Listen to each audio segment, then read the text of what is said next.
will now call to order the regular City Council meeting of March 13th, 2023. Members of the public are invited to attend in-person meetings in council chambers.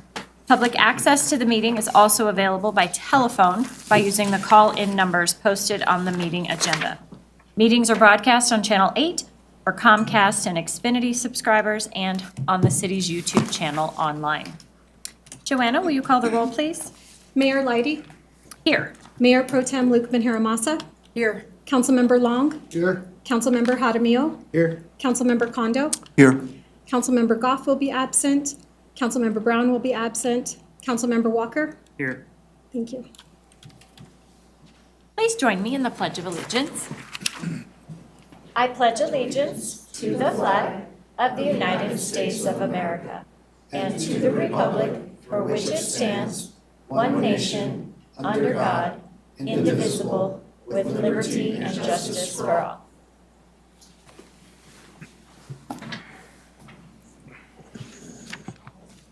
City Manager Guyer, are there any responses to citizen inquiry? Nothing this evening, Mayor. Thank you. Are there any additions or deletions to the agenda? Okay. I'm going to begin tonight with a proclamation for Women's History Month. It is March 2023. I'm going to read it from the dais. We don't have any guests, unless we just want to celebrate all the women in our audience today. And so we can all just accept it together. Whereas Women's History Month recognizes that women of every race, class, and ethnic background make historic contributions to the growth and strength of our country in countless recorded and unrecorded ways. And whereas women have influenced and advanced every facet of American life, and American women have demonstrated great skill, sacrifice, and commitment to defending the principles upon which our nation was founded. And whereas women have been bold and fearless in breaking the glass ceiling and overcoming discrimination, harassment, and hardship to widen the circle of opportunities for other women and girls, which benefits all and creates stronger, healthier communities. And whereas women's history is one of perseverance and resilience, from being denied the right to vote or hold public office until the early 1900s, to our country's first female vice president being elected to office in 2020. And whereas the theme of Women's History Month is celebrating women who tell our stories, which honors and encourages the recognition of women, past and present, who have been active in all forms of media and storytelling. These women are the mothers, teachers, and mentors who pass down values, traditions, and examples of social responsibility. And whereas the City of North Glen has a rich history of dynamic women leaders, elected officials, community servants, volunteers, and caregivers, entrepreneurs and business professionals, educators, and more who have influenced and constructed the path to the city we are today. And whereas the City of North Glen joins in celebrating the contributions of women throughout our history and the strength and character of those who continue the work for equality, justice, and opportunity. Now, therefore, I, Meredith Leidy, Mayor of the City of North Glen, Colorado, do hereby proclaim March 2023 as Women's History Month in the City of North Glen and urge all residents to join us in commemorating and encouraging the study, observance, and celebration of the vital role of women in American history. Dated at North Glen, Colorado, this 13th day of March, 2023. Yay. Okay.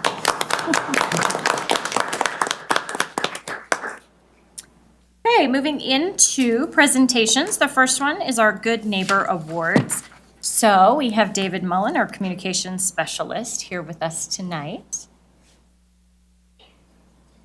Good evening, Mayor and Council. First, I'd like to thank you all for allowing me to be up here tonight and present this year's first round of Good Neighbor Awards. For those of you here tonight and those watching at home who may not know what this award is all about, this award is presented to residents who truly make a difference in our community. Whether it's shoveling their neighbor's driveway, watching over a neighbor's home while they're away, or just being kind to everyone. It's a way for the city and for council to recognize and thank these exemplary residents. Tonight, I have the honor of introducing to you to two of the three recipients. Unfortunately, one of the recipients, Mr. Nichols, could not be here tonight. So our first recipient tonight is Phil Kell.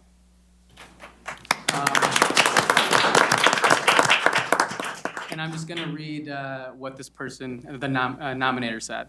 So Phil, without fail, not only shovels the snow on his, ours, and other neighbors on the block every time it snows. He plows the sidewalks as well as our own driveway. I was surprised to see him outside on the days when the temperatures were well below zero. He is our hero.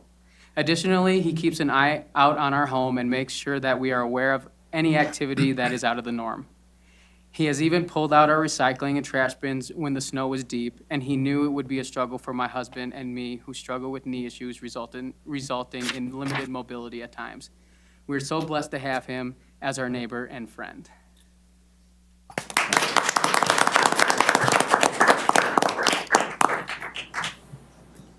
You want to do pictures now or? Yeah.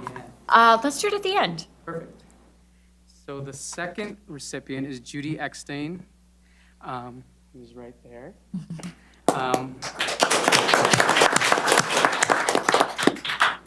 I believe 25 years ago, Judy started a small food pantry at Northglenn Christian Church. That little pantry is now the Northglenn Christian Church Food Bank, and they serve many families each week. She always has time to take her non-driving friends to visit their friends in the nursing home and often takes them to lunch afterwards. She's been a great neighbor in Northglenn since 1969.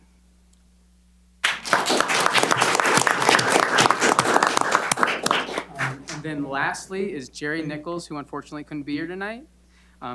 But this is what the nominator said. Jerry lives 2 doors down west of me. Jerry is always shoveling, putting trash cans out and back away, and helping neighbors with whatever task they are doing. He has held my ladder while I'm up on it, brought me gas when my mower ran out, let me borrow a stronger blower than what I have, brought Amazon or UPS packages inside for me when I'm away, and so many more things that I don't have time to explain at all. Jerry is always watching the neighborhood houses and lets us know if anything looks suspicious. In addition to all he does, he's always in a great mood and makes sure that all of his neighbors are too. Jerry makes living in the neighborhood better because of what he does and who he is. Please honor Jerry because he certainly deserves it.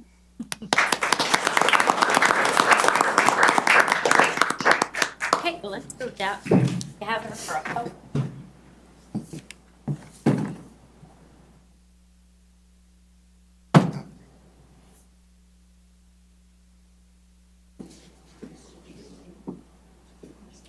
Oh, no.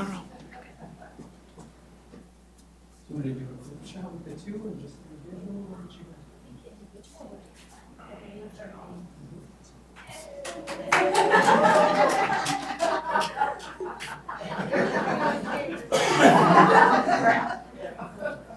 We're gonna do individual ones so that you get your own photo.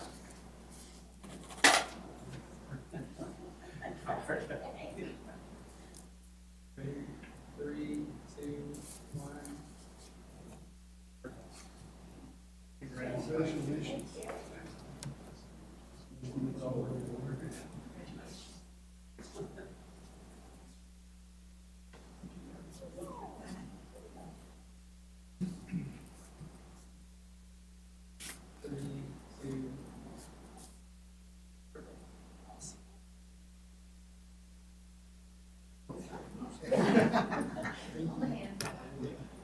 like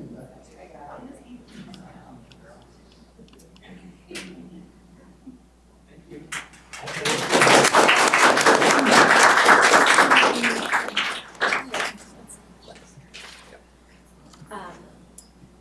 What do we do with that? Susan's gonna ship it to you. And now Should I have it up anyway? Should we do it from down here? I don't know. Okay. We're gonna stay down here. She's not connected right now. Oh, you have to check it.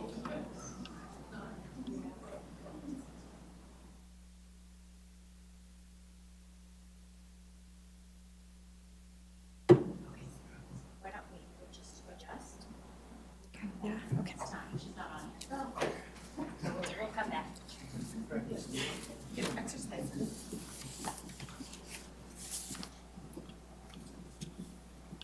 We're just waiting for a virtual guest who's not connected yet. So we're gonna move through the agenda and then we will circle back.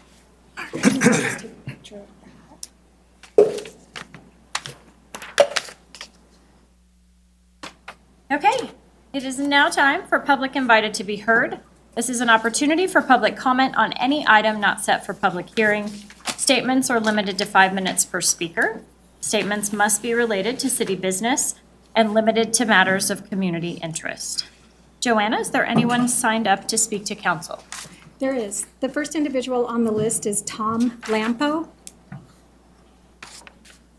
Welcome. Please state your name and address and provide your comments to council. All right, my name is Tom Lampo, and it's 3951 Jackson Way. And first off, congratulations to everyone who was honored tonight.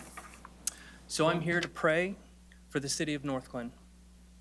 Genesis 1:1, in the beginning God created the heavens and the earth. Let us invite God to this meeting and to the city of North Glen. My Heavenly Father, in Jesus' name, I declare victory for you in the city of North Glen, Colorado. No man shall keep you out of the decision-making process any longer. No man shall work against you. In Proverbs 29:6, you state, evildoers are snared by their own sin, but the righteous shout for joy and are glad. Your word shall stand. Your word is triumphant. Your word is everlasting. Your word is truth. In Joshua 1:9, you declare, be strong and courageous. Do not be frightened, and do not be dismayed, for the Lord your God is with you wherever you go. Thank you. We need you now, and we'll need you in the future. Our world is about to change, shake, and be moved like we've never seen before. We'll need strength. In Philippians 4:13, you give us, I can do all things through him who gives me strength. We'll need wisdom. So in James 1:5, you state, if any of you lack wisdom, you should ask God, who gives generously to all without finding fault, and it will be given to you. We've already seen all types of destruction and deception. February was a very destructive month. Balloons in the sky, the countries Syria, Turkey, the states Oklahoma, Florida, Massachusetts, Ohio, and the list goes on. And now in March, we have three banks collapsing. Our monetary system is shaking. And despite all this, it will get worse. We'll need faith. Romans 10:17, so then faith comes by hearing, and hearing by the word of God. Your word strengthens our faith. And when there is no more hope, you want us to know Jeremiah 29:11-13. For I know the plans that I have for you, declares the Lord, plans for prosperity and not for disaster, to give you a future and a hope. Then you will call upon me and come and pray to me, and I will listen to you. And you will seek me and find me when you search for me with all your heart. But you don't want us to wait until we feel there is no more hope. You want us now. You want us to draw near to you, to sit at your feet, find rest and peace, and you state you will draw near to us. In your precious and holy name we pray. Amen. And finally, Proverbs 29:2, when the righteous are in authority, the people rejoice. But when the wicked beareth rule, the people mourn. And for you, the elected members of the city of North Glen, God wants you to stand and don't do things as a politician, but do them as a child of God in a political position. He wants you to be defined as children of God first and your job afterward. He caused you to be where you are. Glorify his name. Thank you. Thank you.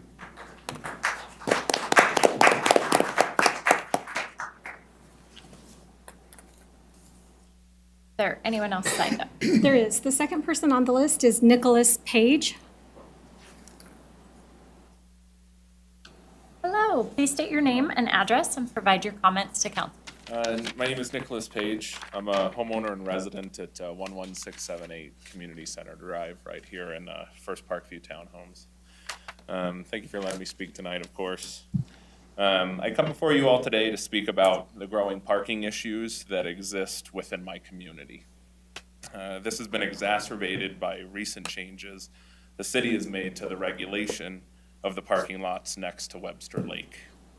The HOA and management of First Parkview Townhomes assigns 2 spaces to the residents of each home during the sale of their property. They also recently changed the parking policy to have a limited number of additional rentable residential spaces and then visitor spaces that can be used temporarily and restricted to no more than 20 days of use in a 90-day period. I am led to believe that you guys already know about this, as the management company of the townhome community informed me you guys are a part of the approval process for implementing the parking policies. The problem I and many other residents face is that you all recently restricted the lots next to Webster Lake to no overnight parking, resulting in additional daily use vehicles residents in the community have to wait for a rentable space to come available and or park nearly a mile away in a residential neighborhood. Or even further across I-25 in the RTD parking lot. Now, I can understand to a certain degree why you guys would want the lots next to the lake to not have overnight parking, but the intent I assume you guys had in restricting the parking to either homeless persons living out of their vehicles or vehicles going unmoved feels like an immediate solution to a smaller problem compared to the bigger problem that was created for the taxpaying homeowners and renters of the communities around the lot. We recently reached out about this to the city, and we received a response from Brooks Svoboda, your Director of Planning and Development, who replied with a very kind and professional tough luck message and a recommendation to park in a neighborhood down on Malley Drive. A few questions I ask you all are, is it reasonable for a resident in one of your communities to walk nearly a mile from some random neighborhood to get home with their groceries or kids in tow? Is it reasonable for a resident in one of your communities to walk nearly a mile in freezing temperatures in the dead of night and or to likely have to engage and actively avoid the homeless crowd that plagues the neighborhood?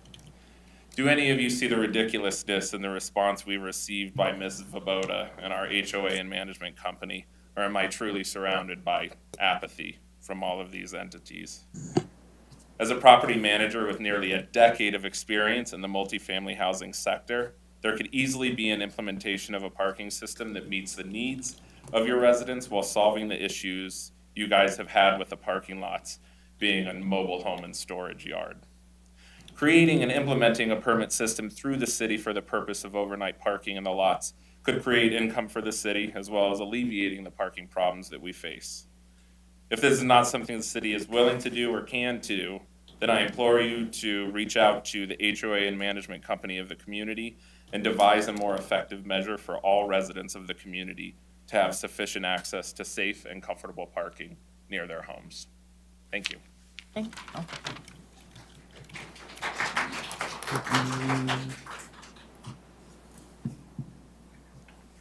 Anyone else? Yep, the next person on the list is Leland Berman. Hi. Hello. Please state your name and your address and provide your comments to council. My name is Leland Berman. I also live at 11678 Community Center Drive. And Nicholas is actually my landlord. So we're here on a very similar mission. More or less, I mean, I prepared something to say, but I think Nick really kind of hit all the points. The biggest thing really is I feel like these restrictions on parking are helping nobody but the towing company that patrols our lot. As somebody who has had to pay, I think it was nearly $200 to take a boot off, you know, it seems a bit unfair, especially since Webster Lake was open for so long. And I understand that people abuse the privilege. You know, there's definitely a problem with vagrancy in that area and specifically at Webster Lake. Not only with people just kind of being generally unpleasant, but, you know, trash being everywhere and the community kind of looking bad for it. So I understand the restrictions, but I really do feel like some sort of permitting system that requires residents to verify that they live here in order to get one of those permits might be something that would really help. In addition, when patrolling that lot at night, because I know our North Glen PD definitely does a good job of it, they would be able to quickly look and see, if there's a printed out piece of paper on the dashboard or a hang tag or a sticker or something like that, that it's somebody who lives right here and is not trying to just dump off their extra vehicles somewhere that they're not gonna get towed, because they will get towed as of right now anyway.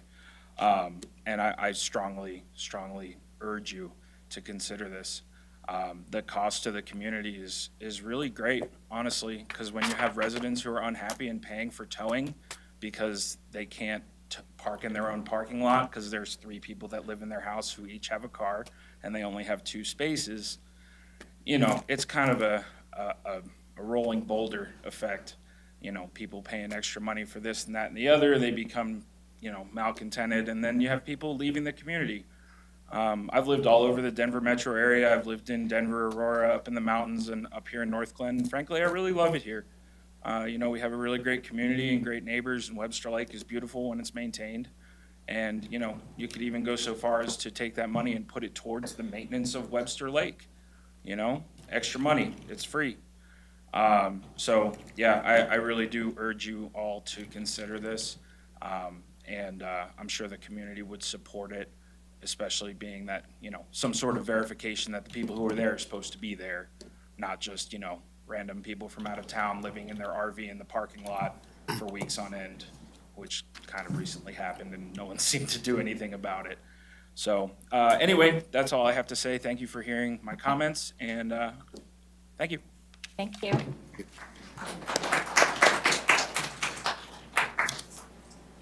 There's no one else signed up on the list. Okay. Is there anyone else in the audience who didn't have a chance to sign up but would like to speak to council? Thank you.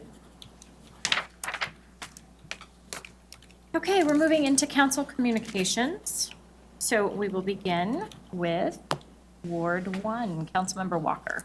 Thank you, Madam Mayor. Communications are fairly short tonight. I did testify down at the Colorado State Capitol in favor of a bill that aligns with our legislative priorities that we spoke about earlier. And I also would like to ask for council consensus to address the issues that were brought forward to us by Mr. Leland and Mr. Nicholas tonight, that we have a study session and discuss some options to alleviate this problem. Absolutely, I was going to say the same thing.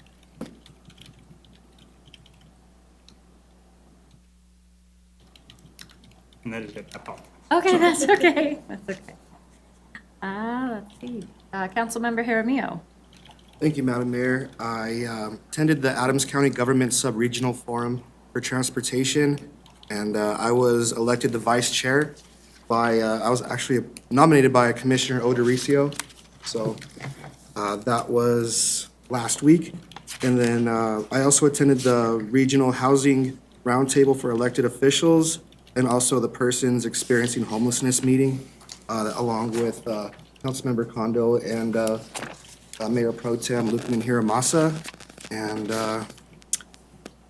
that's all I have for now, but I appreciate the comments of our 2 neighbors here, and I'm sure we can make something happen, especially with our parking that we have that set the old rec center or something like that. Maybe it's possible.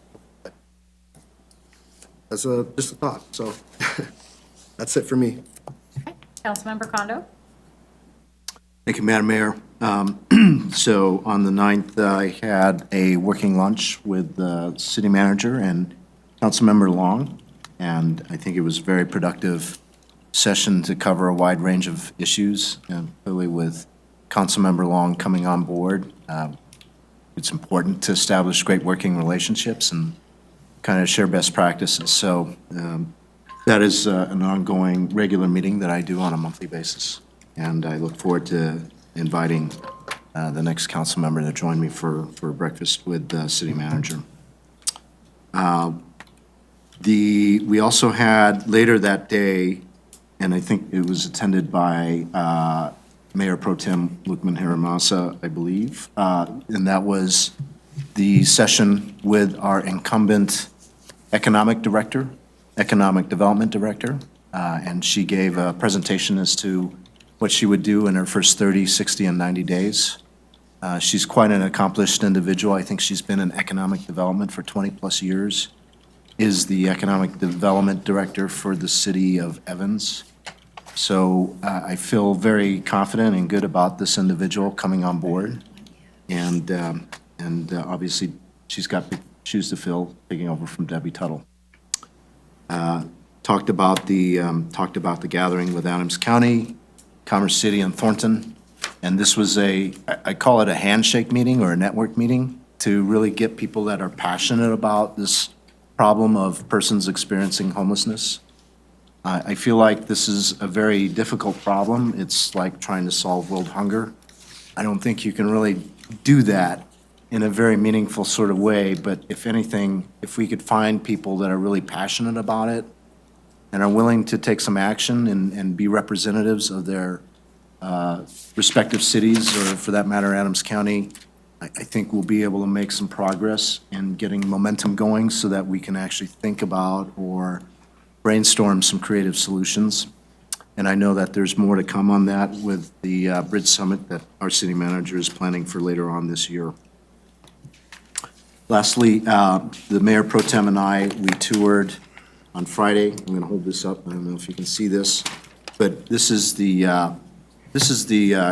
curriculum guide for the Washington Square Career and Technical Education Center for District 12. It's just off of 125th Avenue in Washington. Very impressive. There's about 800 students, and you know, it used to be, when I was in high school, we called it vocational school. You know, these are people that had no aspiration of going to college. Maybe they wanted to learn a trade. It's very interesting now, during the pandemic and post-pandemic, college admissions are down about 8%. More younger people want to get into the workforce faster. And it was very encouraging to see that in combination with the Ballman Center, which is in South Old Thornton and Washington Square, there's about 2,000 students that are learning these trades. Some want to become firemen. There's a course on crime scene investigation or becoming law enforcement people. And it was very encouraging to see the number of folks these are young people taking these classes and doing a lot of practical things so that they can get a leg up into potentially a career in civic service. My point here is there's about 800 students at Washington Square. Half of them are Northland residents, which is very impressive. You think about District 12, and of course, it overlays multiple cities. I actually went to Thornton High School, so, you know, don't kill me for that. I do bleed red and gold now as a council member. But if anything, there's a lot to learn and understand about educating our next future generations. And I would encourage the council to do the same. And perhaps we've been welcome to be able to conduct meetings and things of that nature at that facility, and I definitely would like to consider doing that in the future. Again, it was a very busy week, but, and lastly, we did have the Ralston House Gala yesterday, which was to raise money, obviously, for being able to help children that were sexually abused, physically abused. Very powerful message, and with that, I'm going to end my long tome. Thank you. Councilmember Long? Shortly, I just want to echo what Councilman Kondo just said with our working breakfast we had with the city manager. It was very enlightening, and I'm learning a lot as I try to pull my weight here with the rest of these learned people on the dais. I want to say also that I enjoyed very much working with Mayor Pro Tem Lukman Hiramasa as we interviewed some really stellar people.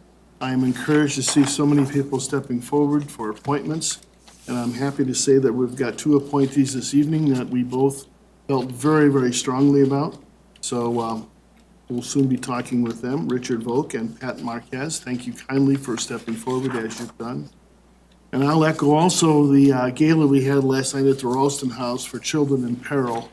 The message is so strong with, I hate to hear the numbers, but we're talking thousands. And it happens every year, and this fundraiser was something that went a long way to supporting that valiant effort in all of our counties surrounding us.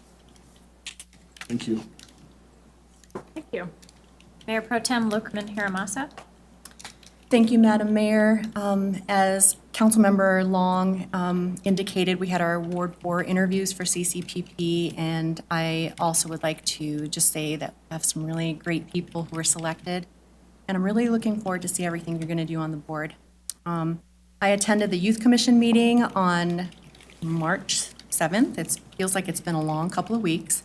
And they are really good at checking in on where they need to be with their 2023 priority projects. So they spend a lot of time on that. They are also working on their Twitch fundraiser, which I explained last time I don't know too much about. I know it's some kind of gaming fundraiser, and they lost me at that. But I know that it's something that will be very useful. And they are working on selecting local charities that they perhaps can support with that fundraiser. On March 9th, as Councilmember Kondo reported out, I also attended the Regional Roundtable Collaboration or Handshake meeting, as he expressed, along with Councilmember Jaramillo.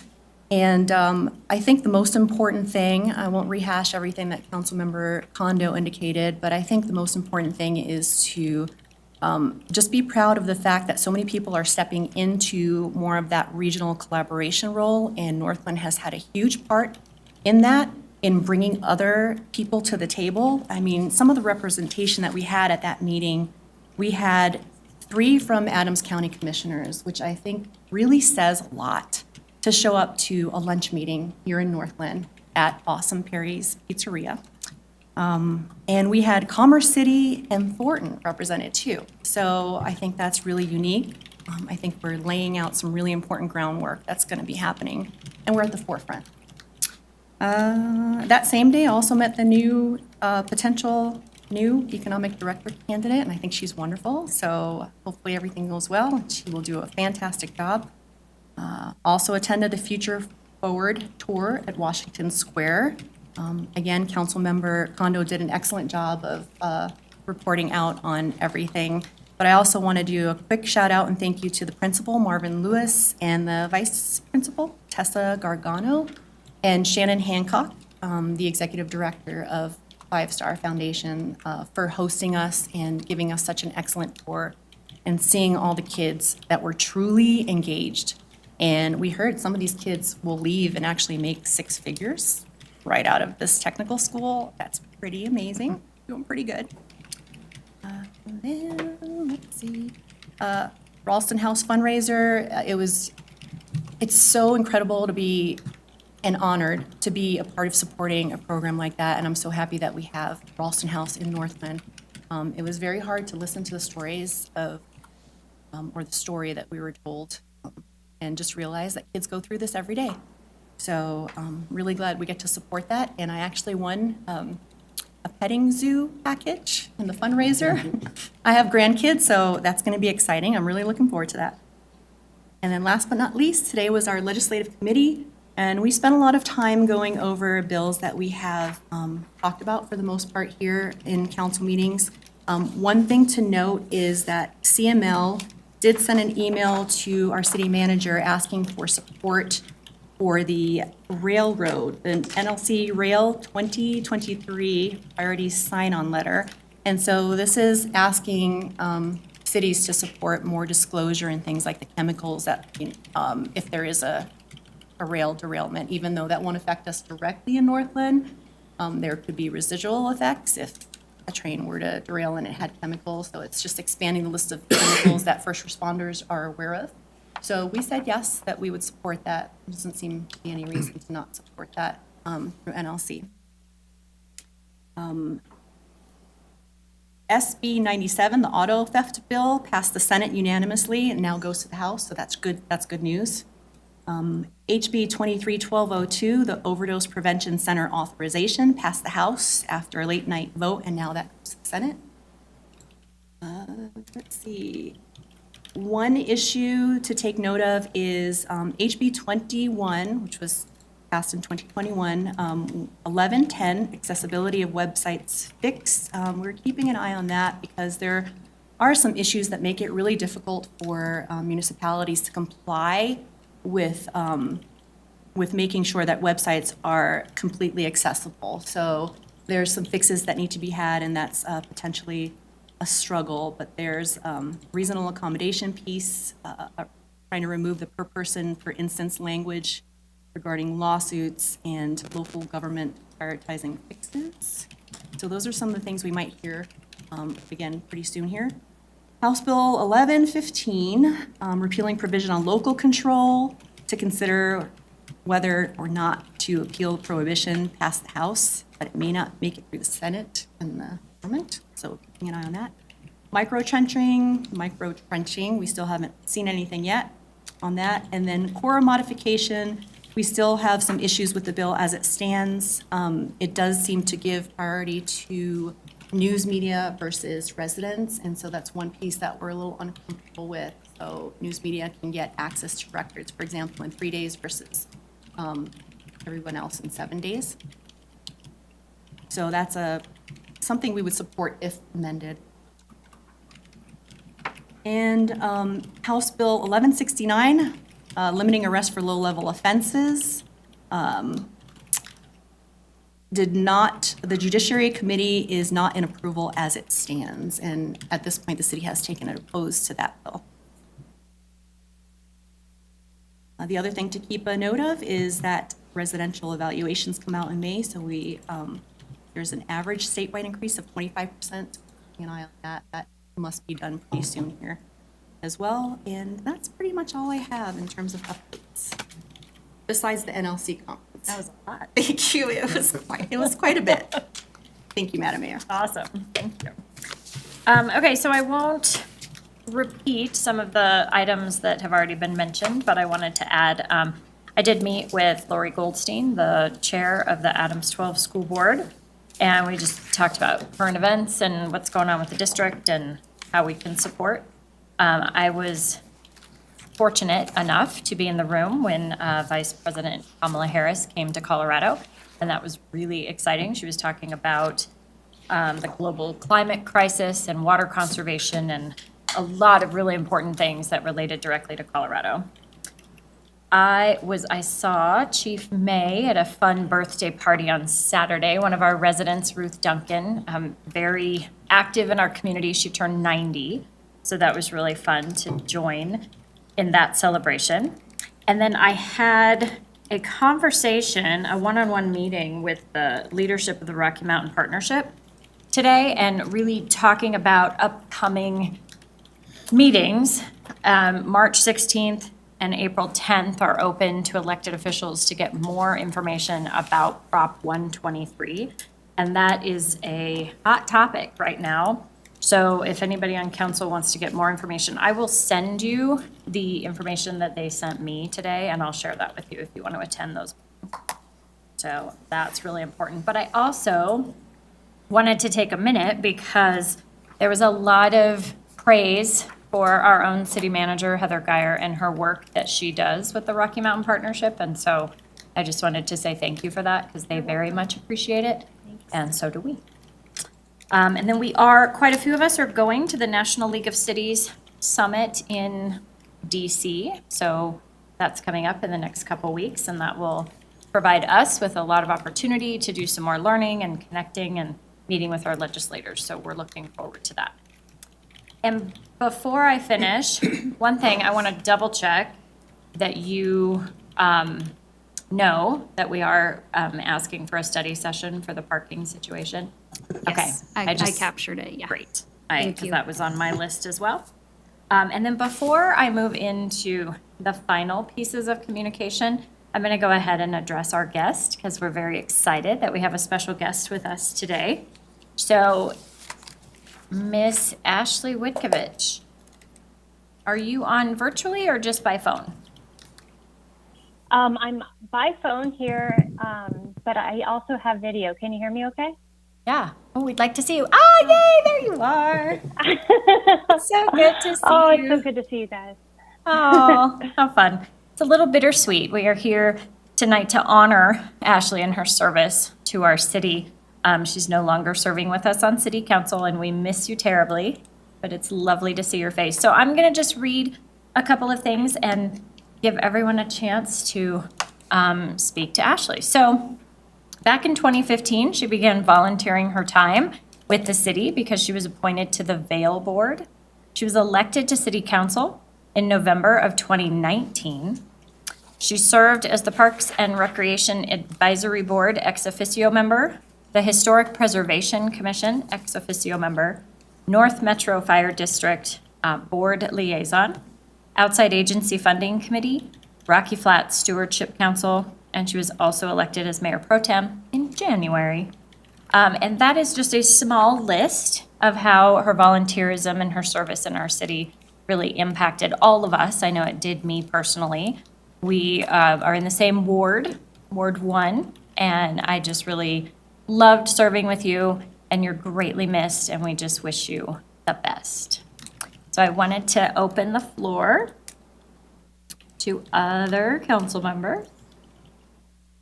Councilmember Walker, do you want to go first? Yes, ma'am. Miss Ashley, we miss you. I just want to say Miss Ashley is a great story of perseverance of, even after losing an election, coming back and sticking with it to further serve her community. So thank you for all the guidance that you provided to me. You're a great ward mate, and you are sincerely missed. Okay. Anybody? Yeah, we'll just go in order. Councilmember Jaramillo. Thank you, Madam Mayor. Hey, Ashley, I just want to say thank you for, being a mentor to me on the dais, being my neighbor, teaching me how, just little tricks here on the, just how to be better prepared and everything. And I think it's, helped me feel more comfortable, especially, this next year. I feel so much more comfortable knowing that, you prepared me as, making sure I'm, I know what's going on. So, I mean, that's something that, I always could lean on you for that. So I appreciate that. And, I appreciate all your service on the committees you served on and representing the city of Northglenn. But I really hope our Nuggets win the NBA Finals this year. I want to say that. That's, I know you're an avid Nuggets fan like me. So, that would be, I know I could, talk to you all about basketball and stuff too. So that's something that really helped us connect. So I wish you the best moving forward, and you take care till I see you next. Thank you. Councilmember Kondo. Thank you, Madam Mayor. Ashley, I miss you a great deal. First of all, you have such a very calm and reserved demeanor, which I think means a lot in this age where you have a lot of people that just want to fill the air. I guess that's me. But in Asian culture, they say silence is golden, and you definitely demonstrated the ability to listen critically and think about what other people on the dais are saying and trying to integrate that in terms of the decision-making. We heard that, how important it was from public comment earlier about keeping a very cool head and being, how should I say this, having strong ethical principles and basis for making decisions, and I see that in you. And I certainly miss that a great deal, and I hope that, I want you to wish the best for you as you turn a new page. And definitely, please stay in touch and let us know all the great things that you're doing. Councilmember Long. Good evening, Ashley. I just want to put my hat on for the North Metro Fire Rescue District and saying that you are a fantastic liaison. You're always there. To all the openings and the renovations and everything else, we could always count on you. And you always maintained such a presence that was positive when you had your chance at the podium. And I always appreciated your honesty and candor on all things. And very supportive person. And fortunately, I was only here for one meeting with you, but I look forward to hearing more about your future and all your endeavors going forward. So best of luck. Thank you. Mayor Pro Tem Luke Ben-Hiramoth. Thank you, Madam Mayor. Yes to all of those things that everyone has already said, but I just have to say, I truly deeply miss you. I mean, I love the time that we spent on council together. You are just a genuine human being. And I think that kind of radiated in everything you did here in council and for our city. And I just want to say I really appreciate that. I guess you're kind of the sports person because you and I bonded over the Avalanche game, right? I mean, they only won because we were there rooting for them. And then we text each other like, no. So I am definitely going to miss that, but we can still text each other during the Avs games, just putting that out there. It's been a pleasure serving with you on council for all of those reasons, but yeah, I just really miss you as a human being, just a great person to be around. And that, that was really special. So thank you for the time that you put here on council, and thank you for your friendship as well. And good luck. I also wanted to open it to staff if you wanted to add anything. You don't have to. Sure. but you can. Ashley, you are missed. It was wonderful having the opportunity to serve with you, to work with you, and I ditto on so many of the comments from your fellow council members. I miss you. Please be on the lookout for some gifts that we'll be sending you in the mail and via email in the days ahead.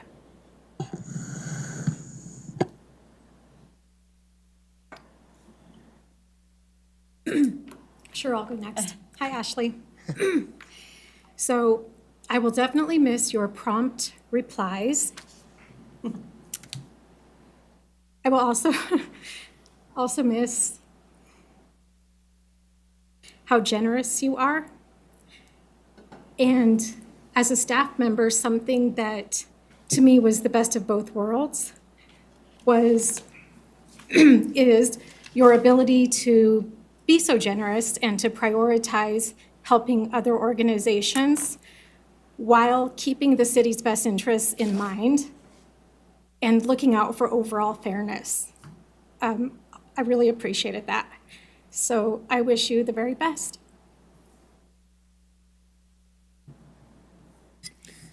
And Ashley, the only thing I can add to all the wonderful things that have already been said is it certainly makes my job easier when I know that council members' end game is to do what is best for the folks in the city of North Glen, and I never doubted that commitment, and that frankly makes my life as council to North Glen much easier. So thank you for your commitment to the folks in North Glen. Okay, Ashley, now please say that you miss us back. Oh my goodness. I thought I was prepared for this. I knew it would be difficult, but I don't even know how to respond to what everybody has said. Serving the residents of North Glen has been one of the greatest pleasures of my entire life, and I've learned so much. I'm so proud of everything that we've accomplished, over the last 3 years, especially during COVID. But more than that, I'm really proud of how well we all worked together and how we cared about each other. I have fond memories with every single one of you, and I've made friends for life. I'm sorry I'm not going to be there for, all the exciting stuff that's on the horizon, but I know North Glen's in the best of hands with all of you, with Heather and Corey and Joanna and the staff. Everybody works so hard to make our vision, your vision, a reality. And I'm going to miss the work so much, but I'm going to miss you guys even more. I'm a woman of few words, so I did write down some things, but it's so difficult for me to articulate how I feel about what everybody shared tonight. I don't think I ever really believed that I made such an impact. And so it's really, I don't know, it's humbling, and I'm grateful for all of you. Thank you all so much. This has meant a lot to me, and I'm so sorry that I had to leave so quickly. And I want to say congratulations to Mayor Pro Tem Mukman Hiramasa. I know you're going to do great in that role. I was really happy to see that you were there. But I guess that's about it. Thank you all so much. I miss you all so much. But I'm going to be watching, and hopefully, I'll be invited to the new City Hall opening, and hopefully I'll be able to make it, because that would be amazing. But thank you all so much, and I've got nothing more. Thank you. So Heather is going to show you something. It doesn't translate very well on Skype, but it's Oh. beautiful.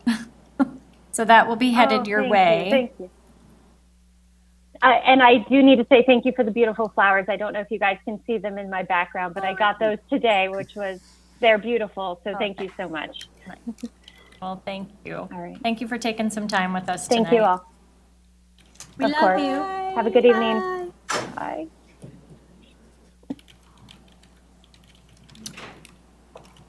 Hey, all right. Moving back into communications. City Clerk Small, do you have anything? I do have one quick item tonight. Thank you, Mayor. I wanted to remind everybody that the deadline to submit applications to fill the Ward 1 City Council vacancy is tomorrow, Tuesday, March 14th. Anybody who is interested in applying can do so electronically or by stopping into the city clerk's office. Applicants will be interviewed by City Council the very next day on Wednesday, March 15th. So if you're interested, please contact us as soon as possible or stop in and see us tomorrow. And that's all I have. Thank you. Thank you. City Manager Guyer? Thank you, Mayor and Council. The update that I have for you this evening is previously we were working towards an April 15th Bridge Summit date. We have had tremendous response from our neighboring communities that they'd like to participate. However, that particular date doesn't work for some. So we are reevaluating the date to hopefully plan a time either during the weekday and an evening in June or early July. So Jessica will share more information once we get some dates solidified, but that is being rescheduled, so you can take that placeholder off your calendar and we'll be in touch with an update soon. Thank you. Okay. City Attorney Hoffman, how are you? I'm doing well. Good evening, Madam Mayor, members of council. I don't have anything tonight. All right, fantastic. Moving into the consent agenda, is there a motion to approve? Move for approval. Second. Please open the vote. The vote is open. Please vote.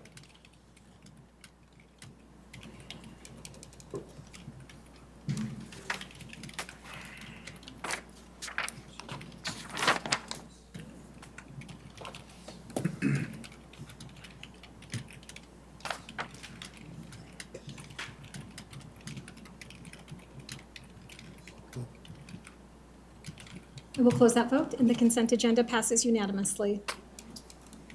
Thank you. We have a public hearing tonight, CB 2002. Joanna, will you read the title, please?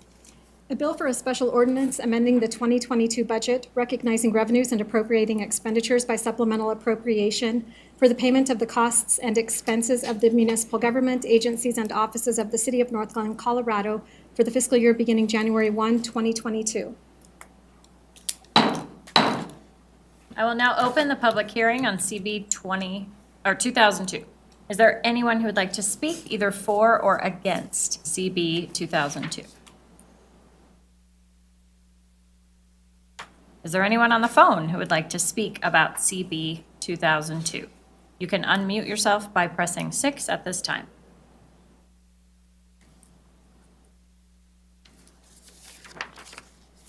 Hearing none, I will close the public hearing. Ordinances on second reading, CB 2002, which is the supplemental appropriation we just spoke about. Is there a motion to approve on second reading? Move for approval. Second.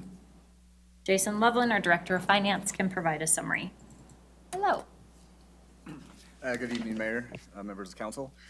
This supplemental appropriation is going back to 2022, as presented February 27th. This is for cost overruns caused by fuel price increases, specifically in the sanitation fund. So the proposed increase is $55,000 to the fund to take their amended budget to $2,495,658 to cover that overage that was not predicted at the time of the budget in 2022. And that is all. All right, any questions or discussion for Jason? No. Please open the vote. The vote is open. Please vote. We'll close that vote, and CB 2002 on second reading passes unanimously. Ordinances on first reading, CB 2003. Joanna, will you read the title, please? A bill for an ordinance repealing and reenacting Articles 1 through 8 and Articles 11, 15, 16, 17, and 21 of Chapter 10 of the North Glen Municipal Code, adopting by reference the International Building Code 2021 edition, the National Electrical Code 2020 edition, the International Plumbing Code 2021 edition, the International Fire Code 2021 edition, the International Mechanical Code 2021 edition, the International Fuel Gas Code 2021 edition, the International Residential Code 2021 edition, the International Energy Conservation Code 2021 edition, the International Property Maintenance Code 2021 edition, the International Existing Building Code 2021 edition, and the International Swimming Pool and Spa Code 2021 edition, and repealing Articles 9, 12, and 14 of Chapter 10 of the North Glen Municipal Code. Move for approval? Second. Joanna, is that the longest title of record, or no? Just maybe? I apologize. I was like, wow, that was a mouthful. Okay. Well, Brooke is here to tell us more. Good evening, Mayor and Council. What she said. Yeah.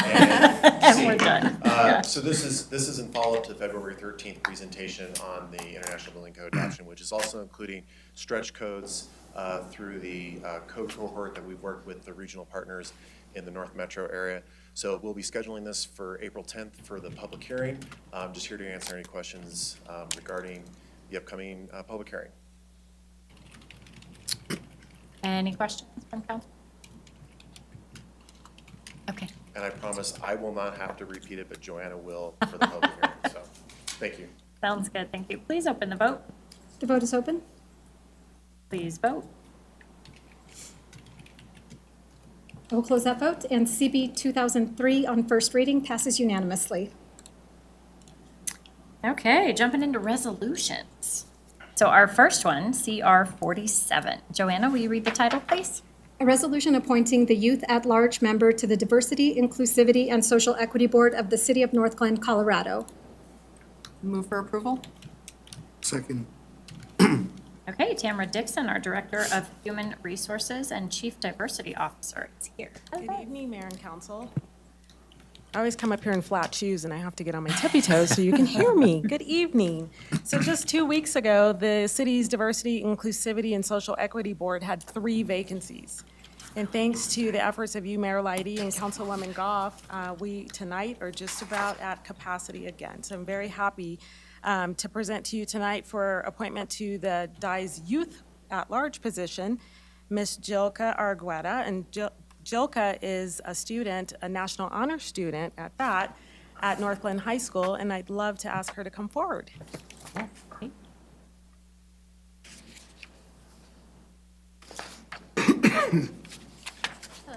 Hello. So tell us a little bit about yourself.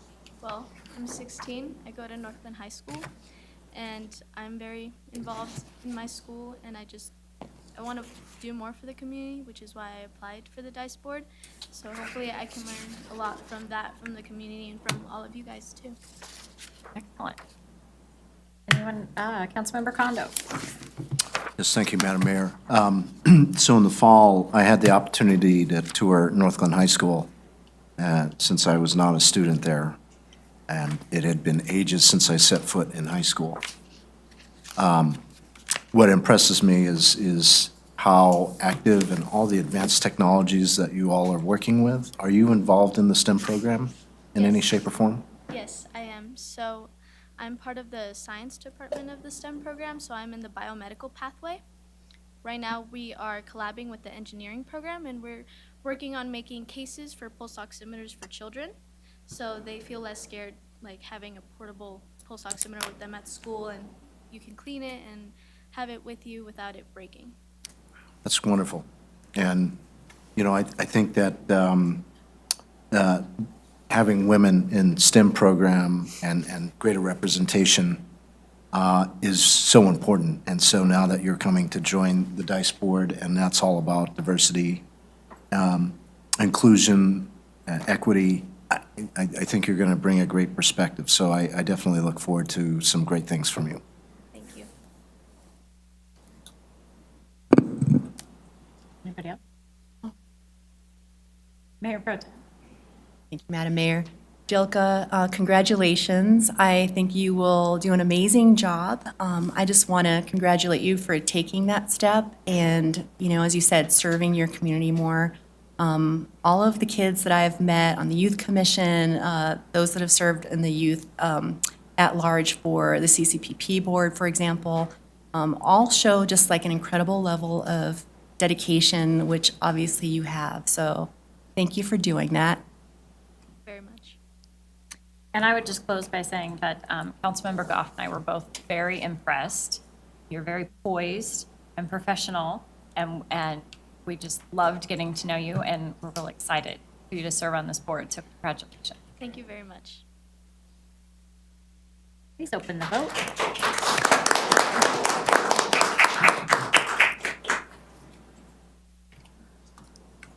Please vote. We'll close that vote, and CR 47 passes unanimously. Okay, CR 38. Joanna, will you read the title, please? A resolution approving the Thornton, Federal Heights, and North Glen Natural Hazards Mitigation Plan. Move for approval. Second. All right, Becky Smith, the planning manager, will provide a summary of this item. Hello. Hi, good evening, Mayor, Council. Thanks for having me tonight. Becky Smith, Planning Manager, here to present the Thornton Federal Heights and North Glen Hazard Mitigation Plan.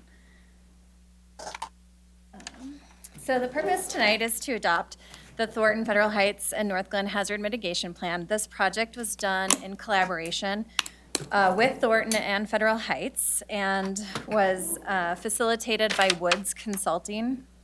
The planning process did have a lot of public engagement, including virtual meetings as well as an online survey. And several state and federal agencies, neighboring jurisdictions, and regional stakeholders participated in this planning process as well. So why have a hazard mitigation plan? A hazard mitigation plan allows the comprehensive assessment of hazards and how to mitigate them, as well as opportunities to integrate mitigation planning with other community plans. Having a local natural hazard mitigation plan in place increases our eligibility for federal and state funding of natural hazard prevention measures, and in a case of a natural disaster occurrence, also makes us eligible for recovery measures and funds. An approved local hazard mitigation plan also creates eligibility for FEMA's Hazard Mitigation Assistant Grant programs. In order to be eligible for these programs, the projects under the programs must tie to the mitigation goals, objectives, and specific actions in the plan. I think it's really important to note that this plan is not a regulatory document. It does not create new regulations for the city, and it's not a set-in-stone commitment of resources either. Both FEMA and the state encourage communities to be both ambitious as well as practical. They understand that the actions are dependent on the availability of resources to the city, and if the actions included in the plan are unable to be completed, the community will not be punished for that. I'm sure you noticed from your packet that it's a very robust plan, so I'm just going to provide very highlight levels of this plan. So these are the North Glen's mitigation strategy goals. Mitigation goals are general guidelines that explain what the community wants to achieve with their local hazard mitigation plan. Goals are overarching targets and describe ideal long-term outcomes envisioned by the community. These goals were actually carried forward from our 2017 plan, so this hasn't changed since our last adopted plan. Oh, no, I think I went too far. Part of the process was ranking and identifying our hazards within the city. To do this, we had to look at what, where, how often, and how bad potential hazards can be. In order to understand these risks, we did meet with other city departments, and we talked about past events that had happened, geographical areas that could be affected in events, the probability of future occurrences, impact severity, related hazards, and climate change considerations. This helped us determine the overall significance and ranking, and so this is just one page of our chart. It didn't all fit on one slide, and so I'll just jump ahead to the next. That includes the rest of our ranking of the hazards that we think are the biggest threat to Northglen.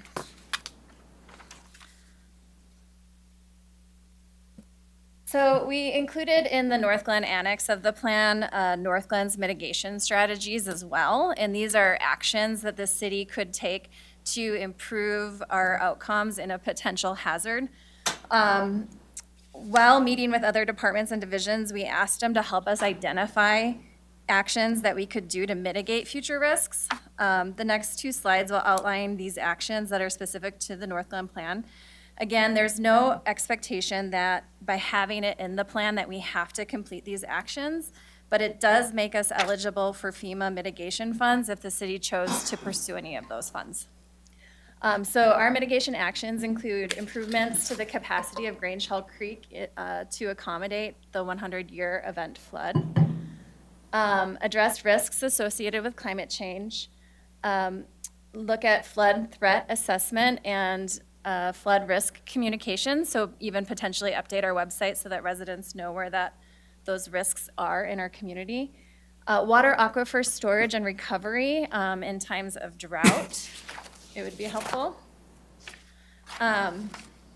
Stanley Lake Spillway Raise Project, wildfire water treatment response plan, and really this one came out of the Marshall Fire because we found from our surrounding communities that with that significant fire event, it contaminated the drinking water and created a lot of issues. And so it made us realize we should really have a plan for if that happens. Bull Reservoir asphalt liner replacement, fire mitigation, improvements to Grange Hall Creek and East 112th Avenue drainage way, as well as assess critical facilities for snow load capacity. And so with that, I'm happy to try to answer any questions about the hazard mitigation plan that you have. Staff is recommending approval of CR 38, adopting the Thornton Federal Heights and Northglen Natural Hazards Mitigation Plan as presented and included in your packet. Thank you. Councilmember Kondo. Thank you, Madam Mayor. First of all, Becky, this is a huge monumental lift, I might add. I will say it's interesting, going back here to page 9, the slide where you talk about the overall occurrence and the implications. So severe cold weathers, it kind of brings me back to the late spring snowstorm that we had. I think it was in May, shortly after I was appointed, and how there was power lost in Ward 4 for several days. I'm sure Mayor Pro Tem can talk about that. Is there any thought being given or plans to perhaps maybe address that issue, this extended loss of power, electrical power? So that could be addressed in the overarching topic, I would think. So the severe cold weather, when we look at geographic extent, obviously it's extensive. The magnitude could be critical. It's very highly likely to occur in this area. And so what could the impacts be from that? And a power outage is one of those things that could occur, that could potentially be added as addressed under that overarching topic. I'm sure there's other things that also would occur with the extreme cold weather. Absolutely. And it sounds like for now, you're just, when you talk about loading for snow, is that more or less making sure that our facilities and building roofs aren't going to collapse? Is that kind of what that is? Yes. Gotcha. Again, well done on this, and I know it's 3 cities working together, so that even makes it more challenging, so bravo. Thank you.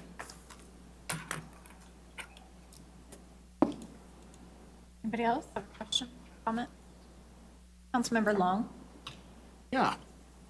I'm looking at page 8 and 9, when you came to your conclusions as to the risk ranking. I'm sure you have learned staff and all kinds of subject matter experts working with you, and it's taken a long time. This is a gargantuan effort, my goodness. The question I have is, well,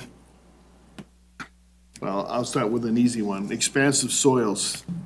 Bentonite lives with us, along with radon in our soils. But I see that it got a rating overall of low, and I'm just wondering, because every homeowner faces it, every new construction faces it, so talk to me a little bit about, if you would, how you came to that conclusion. I'm just, my curiosity is just there. Yes, and I might see if Brooke can help me answer this, because he was on the calls with all of the other departments when we talked about this. But when we look at the different categories, and it should be defined in the plan, but we look at geographic extent. So how many people does it affect? And as you had mentioned, it's everybody in North Glen, so it's pretty extensive. The magnitude or severity would be how many people are injured by it or property is injured by it. And so that's more negligible. And the probability of future occurrence is considered occasional because it's not, it's going to happen with, as you said, all new construction, but it's not going to be an impact to the community that constitutes like the Marshall Fire or something like that, where we're looking at as big of a health threat or safety threat to a number of people in our community. And so that's why the overall significance is low, even though it is an issue that we have identified in this community. So the rubrics you used were threats to the populace. Threats to the populace as well as assets in the community. So it does include infrastructure as well. Thank you. And the other one is the wildland fires. You know, harking back to my time on the North Metro Fire Rescue District, and combating the Marshall fires, our brave souls did, all hands on deck. We are fearful of it happening again. And so again, I see medium here. Again, 100-mile-an-hour wind, I mean, that's how often, but again, just to be prepared in case, heaven forbid, it should ever happen again. But can you, I'm sorry, could you address this a little bit too? If you'd be so kind? Sure. We actually had extensive conversations about the Marshall fires as we were planning this document because it occurred while we were doing this process. And it was interesting to me to hear from the surrounding communities. I think my counterpart in both Thornton and Federal Heights were on the response teams that helped to address the Marshall fires. And so we do see it as, obviously, it can have a huge geographic extent. One of the things I never considered is with 100-mile winds, when you're in a mostly urban area, that you still could have potential fire spread from just a structure fire instead of that wildland urban interface. So it doesn't have to be just there. We did the moderate severity, and the probability is likely because of all the reasons I just stated. The overall significance is medium because while we do think it is a real risk, it didn't rise as high as something like severe cold weather that we definitely see every year, because one of the things that we base it on is past events as well as related hazards and whatnot. And so that's where it got that medium ranking. But it is something we could revisit if that's something that. Well, I certainly wouldn't want to challenge subject matter experts that have really spent a lot of time on this. I know you have. I'm sure there was a lot of negotiations back and forth and conversations amongst the learned people involved, so I was just curious as to that. Thank you.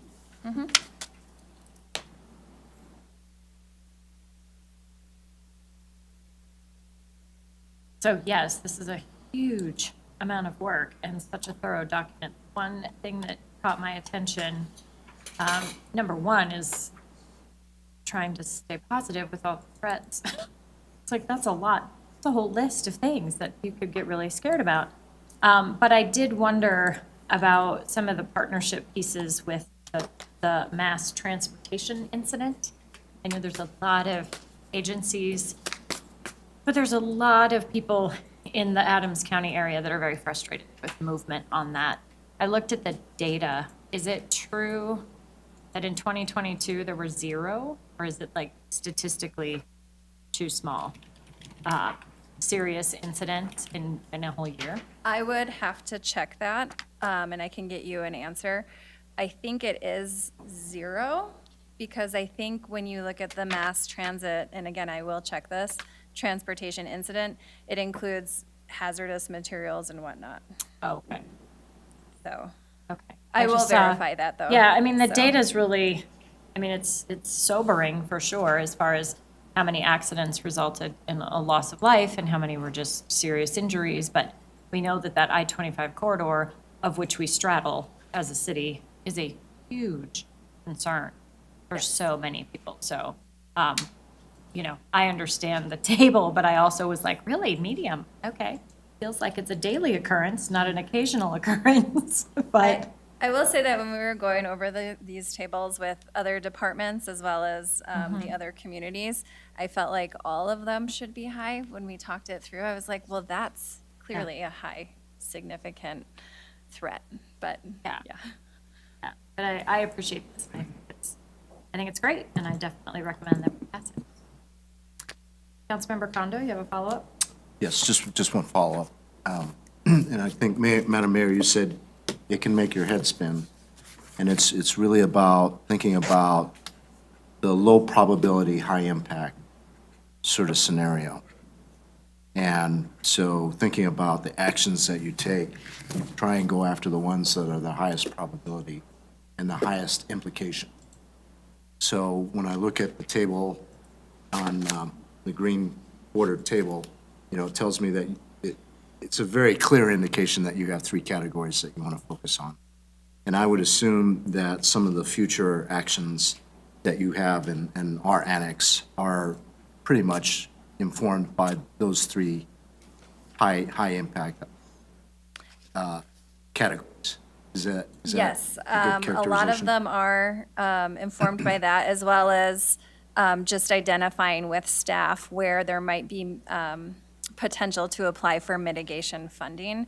And so it was important to include those items in case it ever was desired to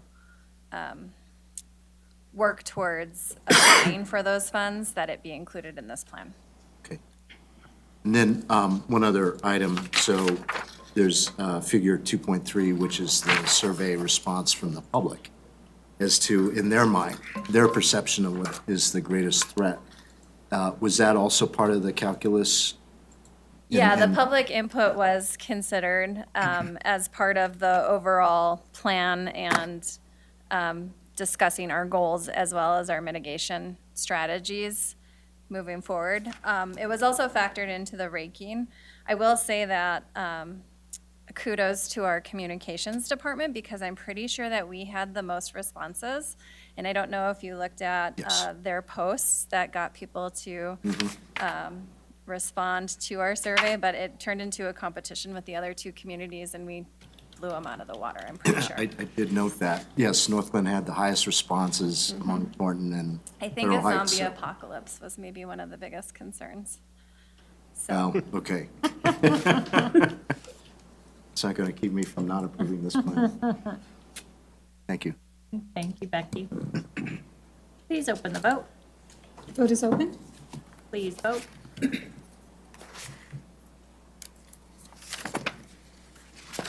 I will close that vote, and CR 38 passes unanimously. Okay, CR 39, 40, and 41 are all related, but we will start with the first one. Joanna, will you read the title, please? A resolution appointing the Ward 4 resident member to the Community Co-Production Policing Advisory Board of the City of North Glen, Colorado. Move for approval? So moved. All right, City Clerk Small will give us a summary. Thank you, Mayor.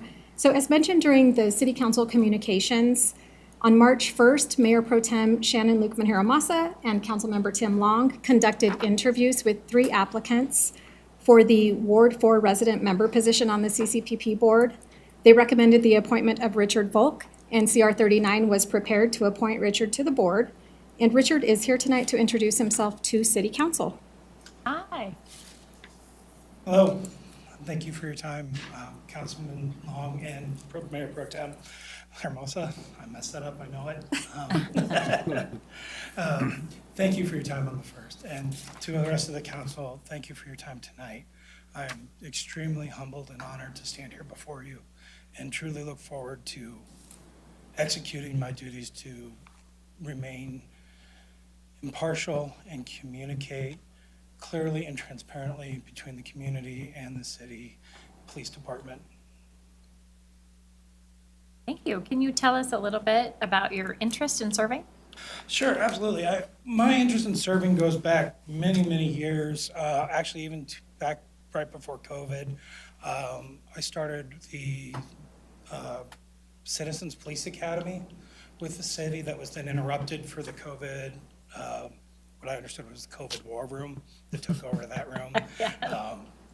At which point, it was probably a 9-10 month delay, and then we were able to finish. At that point, I was excited to volunteer at the police department, and things were not working quite as well as I was hoping, at which point it became available to be part of the CCPP. I always mess up that double alliteration. I apologize for that. But the community co-policing or co-production policing was very interesting to me at that time, and we started in the interview process, and then it was abruptly halted. So when it came up available again, I felt maybe 3rd time's the charm. So I wanted to jump out there and get involved in it. I've delighted in seeing even as not a part of the CCPP, but watching Chief May and the city bring in the traffic division and Chief May's outreach and the community officers as they do the breakfasts and the other community events that are unfortunately escaping me, and I didn't write them down because I thought of all things that would not escape me. I'm sorry, Chief. Thank you very much. Sure. Councilmember Long? I can't help but say thank you again for stepping forward as you did, Richard. It was really a delight for us to interview you and see the depth of your commitment and your young family in North Glen. I too echo what you said when you stand at the podium and say, "This is my hometown." Was really taken with that statement, as well as your skill sets. And you have quite a background, and I think that what you do on your day-to-day career basis will be very helpful to all of us going forward with this, because you know how to think and plan and program. And you are the guy that knows how to negotiate and find that middle ground. That's what impressed me most. And I want to thank you again for stepping forward. Thank you, Councilman Long. Yes, I do look forward to being able to leverage my skills. Mayor Pro Tem? Thank you, Madam Mayor. As Councilmember Long said, we were both very inspired by the responses in your interview, and I'm really excited to see how you're going to fit into the board. You have so many strong skills in so many different areas that I think is going to be so useful for this board. Strategic planning, getting a working plan together, like these are all great things that the board really needs and you're going to provide. And just as Councilmember Long said, you have such a depth to you as well in terms of just in the community and with your family. It's obviously that you have a love and a passion for the city, and that was very evident in your interview. I won't add too much more to just say, just looking forward to seeing how you do on the board and all the great things that you'll contribute. Thank you for serving. Thank you. I am blushing now, so thank you very much, but I am very passionate. This is our home. That's awesome. Thanks. All right, please open the vote. The vote is open. Please vote. I will close that vote, and CR 39 passes unanimously.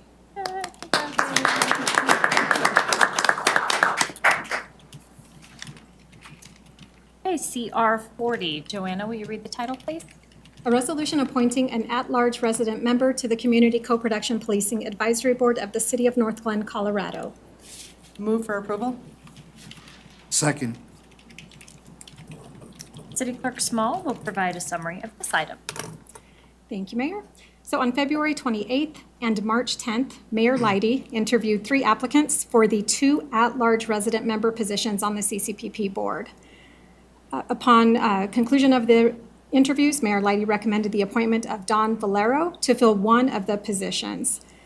Unfortunately, Don is in Arizona tonight. He is scheduled to be in the middle of the desert with little cell phone coverage, so he is unable to connect to the meeting. But he did send his thanks to the mayor and city council for the appointment, and he looks forward to helping the board be successful. Excellent. So I'll take a minute and just speak to that since I was the only one that has met him. Really impressed with his interview. He's, lived in North Glen a very long time. He's been following all the way back before we did the 360 assessment, really paying attention to how things work on our police department, and he's been pretty engaged the whole time. Had a thorough understanding of the assessment and the recommendations, and knows that we've put many, many of the recommendations in place already. He's really just excited about being a voice that can help balance the conversation, and that really came across in his interview. So I'm looking forward to him joining the board as well. All right. Please open the vote. The vote is open. Please vote.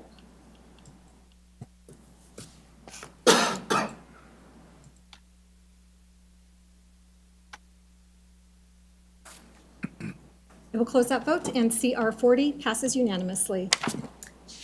All right, CR 41. Joanna, will you read the title, please? A resolution appointing an at-large resident member to the Community Co-Production Policing Advisory Board of the City of North Glen, Colorado. Move for approval? Second. City Clerk Small will provide a summary of the item. So Pat Marquez was one of the 3 applicants interviewed by Mayor Leidy, and she has been recommended for the appointment to fill one of the 2 at-large positions on the CCPP board. I do want to note that with the approval of the recommended appointments tonight, the CCPP board will have 1 vacancy remaining, and that would be for an at-large youth member. I'd like to thank the mayor, city council members, and all of the applicants for participating in the interviews these last couple of weeks. And Pat is here tonight to introduce herself to city council. Hello, come on up.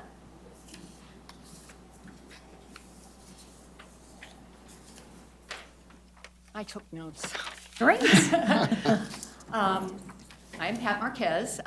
Thank you, Mayor and Mayor Pro Tem and the City Council for having me today. I'm excited too about being up here and what we can do. I did want to give a little bit of background about myself. No, she's no longer here. I was happy to hear Gilka talk about North Glen and the schools and everything. I've been living in North Glen for over 40 years. So my children grew up here and went to school to North Glen, did well, so I'm happy to be here. I'm a retired RN. I've had various experiences as an RN in med-surg, ICU, ER, and the last 20 years it's been in informatics, helping getting the staff knowing how to chart on their patients. I've been retired for almost 6 years now. I'm an Army veteran. I was a victim advocate. I helped establish the Sexual Assault Nurse Examiner program at St. Anthony North. And once we got it established, I decided I should probably put my hat in there too. So I went to class and studied and took my test, and I passed and became a Sexual Assault Nurse Examiner. I am a member of the Vail Board, and I've attended the North Glen Police Academy, I've attended the Adams County Sheriff's Department, and I've attended the North Metro Fire Academy. It's just, I've been in and out, so I really enjoy this area, and I thought I might be able to bring some things to this. So, thank you. Thank you. Does anybody have any questions? Oh, got that part. Councilmember Condo. Thank you, Madam Mayor. First of all, as a former service member as well, and being familiar with the sexual assault response programs, the SARC, and things like that. First of all, thank you for your service. And then thank you for choosing to volunteer and be involved in that. It's a very tough place where you have to advocate for the victim and represent them on their behalf with the command. And of course, there's change happening in that area, hopefully change for the better at a macro level.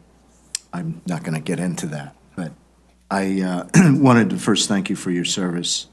And I think that your very broad experience in healthcare and being part of the response, as well as going through all these various training opportunities, whether it's CCAN or CPAN or North Metro Fire Rescue District training, will give you a nice perspective. And I'm very confident that you will be able to contribute and help this group really tackle some tough issues. Sometimes there's a lot of emotion around it. And again, I just feel like it's so important to think about principles and to try and be as civil as possible and to respect disagreements, agree to disagree when it's necessary, but to come together as a group and hopefully make some decisions and stand behind them as a group. So again, thank you, and look forward to some great things coming out of the board. Thank you. Councilmember Long. On a scale of 1 to 10, checking the boxes, in my book, you scored a 12. I want to thank you. And nurses have always been near and dear to my heart, given my healthcare background, so I can't thank you enough for all your service on that end as well.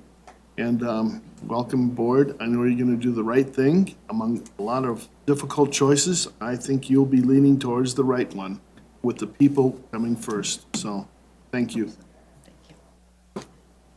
Thank you. Thank you. Thank you very much.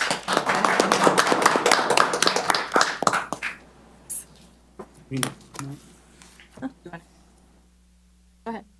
Okay, I'm sorry. I thought I had my hand up, and apparently it wasn't, but I'll keep it brief. I'm just really happy to see that you were selected for the at-large. Since Councilmember Long and I got to interview you for the Ward 4, and it was really tough because we also really wanted you to be on the board as well. So I just want to say that it makes my heart happy to see that you are going to be on the board and serving. You are going to bring so much. You have just an incredible background, as we heard, to service in the community. So I'm really excited to see you bring that to the board. That's it. Thank you. Thank you. Sorry. No, it's great. The vote is open, so please vote.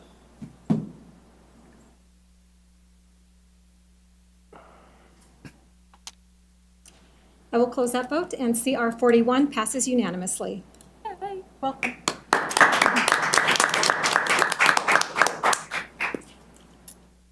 Okay, CR 42. Joanna, will you read the title, please? A resolution approving addendum number 5 to the professional services agreement between the City of North Glen and Cumming Management Group Incorporated for program and project management services for the implementation of Phase 2 of the Civic Center Master Plan. Move for approval. Second. Our Director of Planning and Development is here to provide a summary. Hello, Brooke. Good evening again, Mayor and Council. As you may recall from the last study session, staff provided a presentation on Phase 3 for Civic Campus. A lot of that work effort and work product that was put together for that was as a result of Cumming Group helping us put together that information and navigating the direction that we came to within the recommendations that we brought forward last week.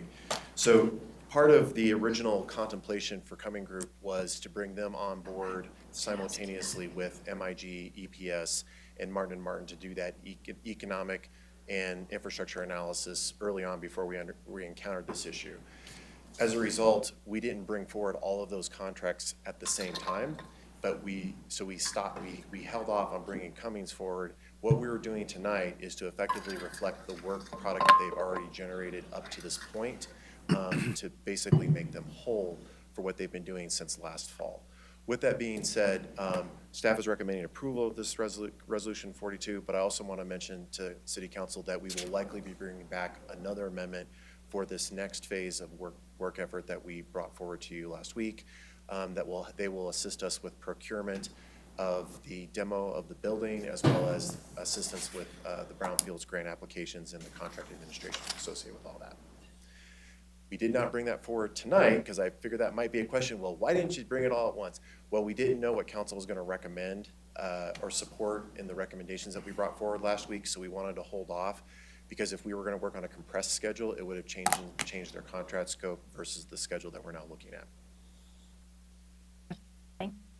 Any questions or comments for Brooke? Great, thank you. Thank you. Please open the vote. Vote is open.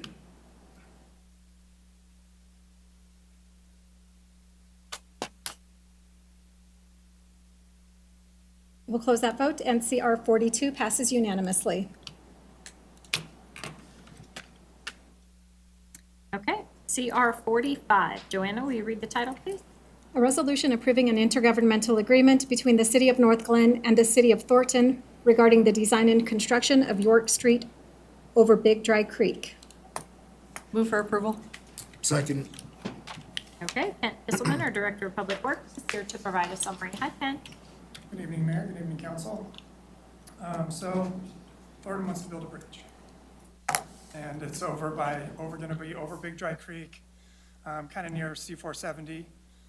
The location of this is right near our force main. So for the last year and a half, we've been kind of going back and forth. And what are they going to do? They proposed relocating the pipe, but we didn't like how they were going to relocate it. So we had a few more meetings and decided it's best to just leave the sleeping dog lie. So they're actually moving some of their piers from the bridge in their design away from the force main. We're going to leave the force main as it is, and then they're going to build an alternate around for our future. And then we'll be able to tie that in when we get to replace the rest of the force main down the road. And then it'll be used in emergency if necessary. But they're gonna build the bridge, leave it in place, and we'll have that alternate in place, and then we'll house the actual connections in our yard, so they're available for the tie-in, because it's that old PCCP pipe, which is concrete and a very thin layer of metal, and then concrete again. And the only way you can replace it is through a steel section with a welder. There's like one welder in the United States who can do this.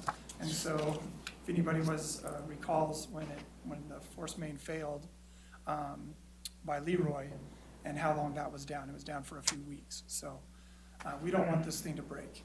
And with that said, with the help of Corey, I usually don't read things, but I think it's important that what we negotiated and what we demanded kind of to be as part of this IGA.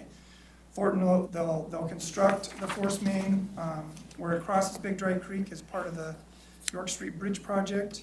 The existing force main will be protected in place during construction, and that includes the vibratory equipment around it. There's limits on that, and we have a whole series of things that they'll need to adhere to around the standards building. The connection pieces I mentioned, they're going to have those built, and we're going to have those on site before anything gets done. And then here's the big part.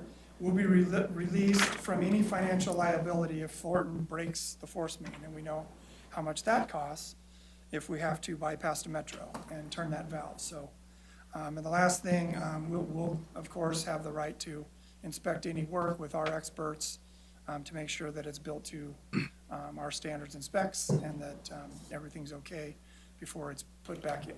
It'll remain in service the entire time. This is more of the alternate route. And with that, we recommend approval of the IGA as presented, and I'll answer any questions if I may. Councilmember Long. Thank you, Madam Mayor. Do we have any oversight during construction, or do we wait till it's completed, then we do our walks? Are you going to be around looking at things? No, we'll be around. Okay.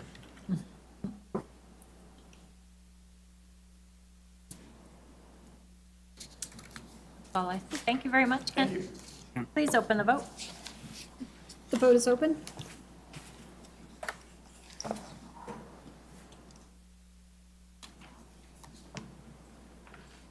I'll close that vote, and CR 45 passes unanimously. Okay, we have 3 discussion items tonight. The first one is safety-sensitive zone maps by ward. City Manager Guyer will present this item to council.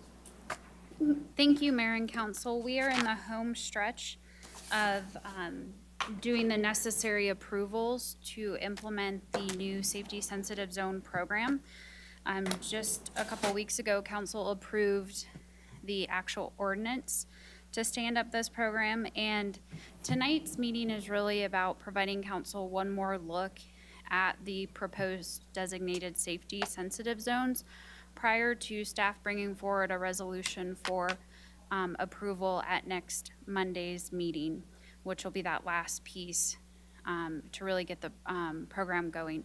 So staff is here tonight. I don't have any formal presentation beyond the maps are included that council has seen previously within your packet, and staff's happy to answer any questions about the detail on the map, the locations. It would be helpful tonight to know if there's any desire to change the proposed location of any of the zones. So up until this point, the only zone change that we've made is within Ward 2. So we shifted that location based on council input. And so other than that, we're just looking for consensus to bring these proposed 4 locations to council Monday night for approval. Councilmember Walker. Yes, ma'am. I have a question, but you said that you don't have a presentation, but I'd like to ask Chief May a question. Is it okay to come look at the screen real quick, sir? Question. So there's a stop sign southbound Foxhorn Parkway that faces North Park.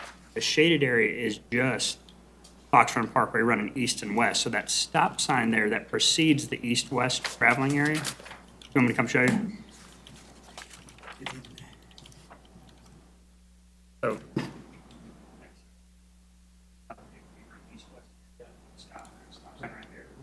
That would be. Right. Okay. That's it, Madam Mayor. Okay. Thank you, Chief. Councilmember Jaramillo. Thank you, Madam Mayor. This looks great. Only, can we have the proposed pedestrian active flashers in the zone, or is that something we can't do? The one that's located on Larson that you're proposing, can it be, let's say, located actually by, let's say, Bowman and Irma? I know there's a lot of, people, pedestrians of all ages who cross at that section. Is there a possibility to do that, even though it's already a school zone? Is that? Can you help address that question? All right. So if I understand the question correctly, Councilmember Jaramillo, you're asking for an additional set of pedestrian activated flashers at the intersection of Irma and Bowman Place in that area? Possibly there or lower down along Irma, where maybe like about 115th towards where it ends. I feel like more people cross there. I appreciate you so much for, putting that in, but I don't see too many people crossing there, and I just want to be able to have it utilized. Yeah, with respect to school zones, the MUTCD doesn't recommend any additional flashers, rapid flashing beacons inside of a school zone. So again, we designed the school zone in 2021 with our traffic engineer. The one that was done this year again in 2023 was designed by a traffic engineer. And again, using the Manual of Uniform Traffic and Control Devices, there's no additional recommendations of additional flashers in there. Now, again, I don't know what Corey would say about the, adding extra things that aren't in there. Again, that's kind of our book that we go to of the recommendations and follow. And so outside of those guidelines, I'm not really sure.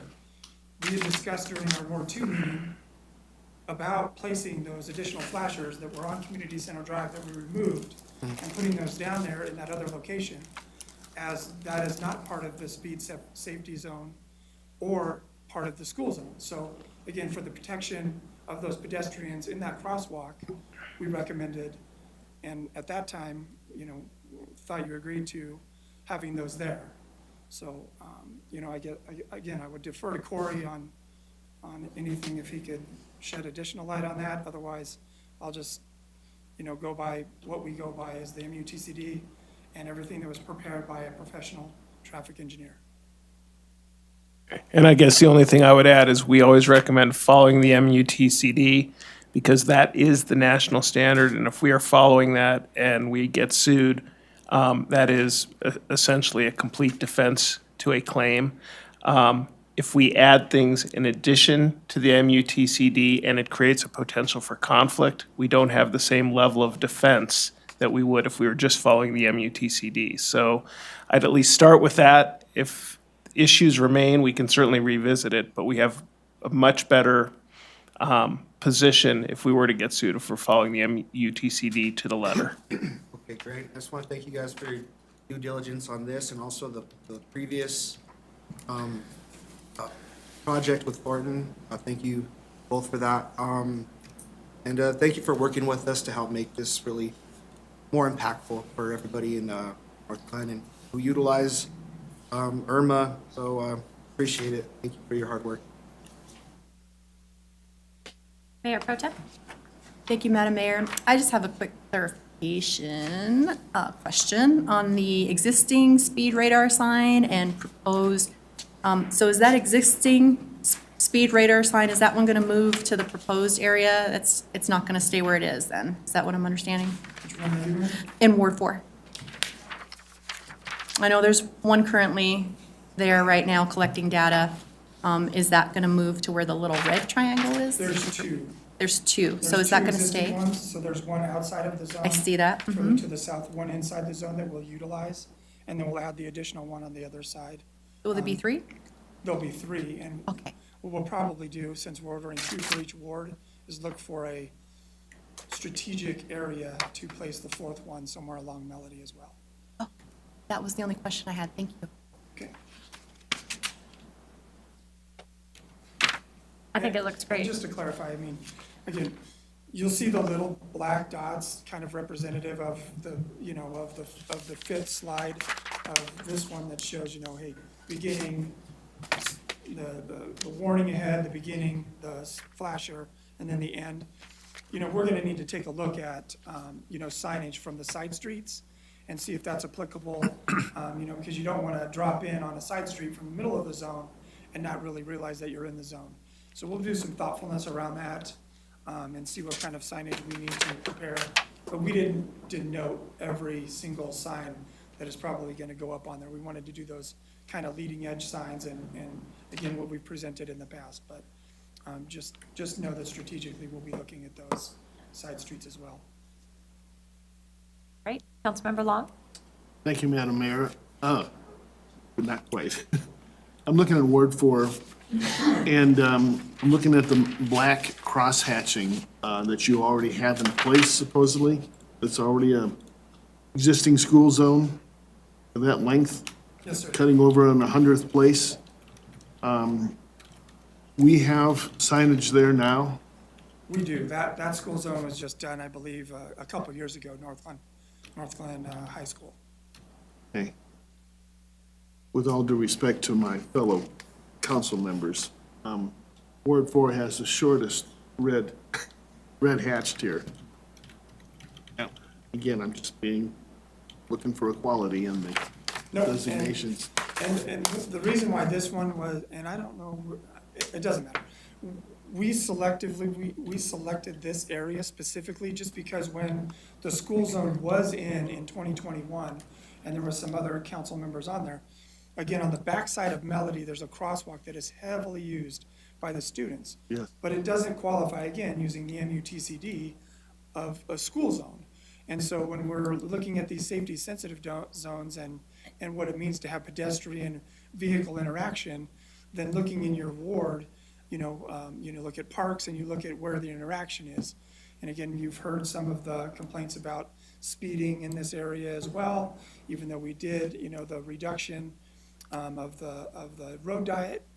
And so, again, this is just another tool in that toolbox to help, kind of facilitate and reduce speeding along Melody as well. So it'll serve multiple purposes.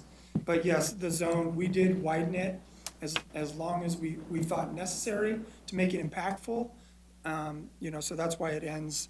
And again, we'll have, when we develop our internal plans, we'll ensure that, it goes to a block, and ends at a block and such, so. Okay, thank you. I think that's all. I think it looks great. Thank you. And another shout out to Councilmember Walker for his persistence and his perseverance.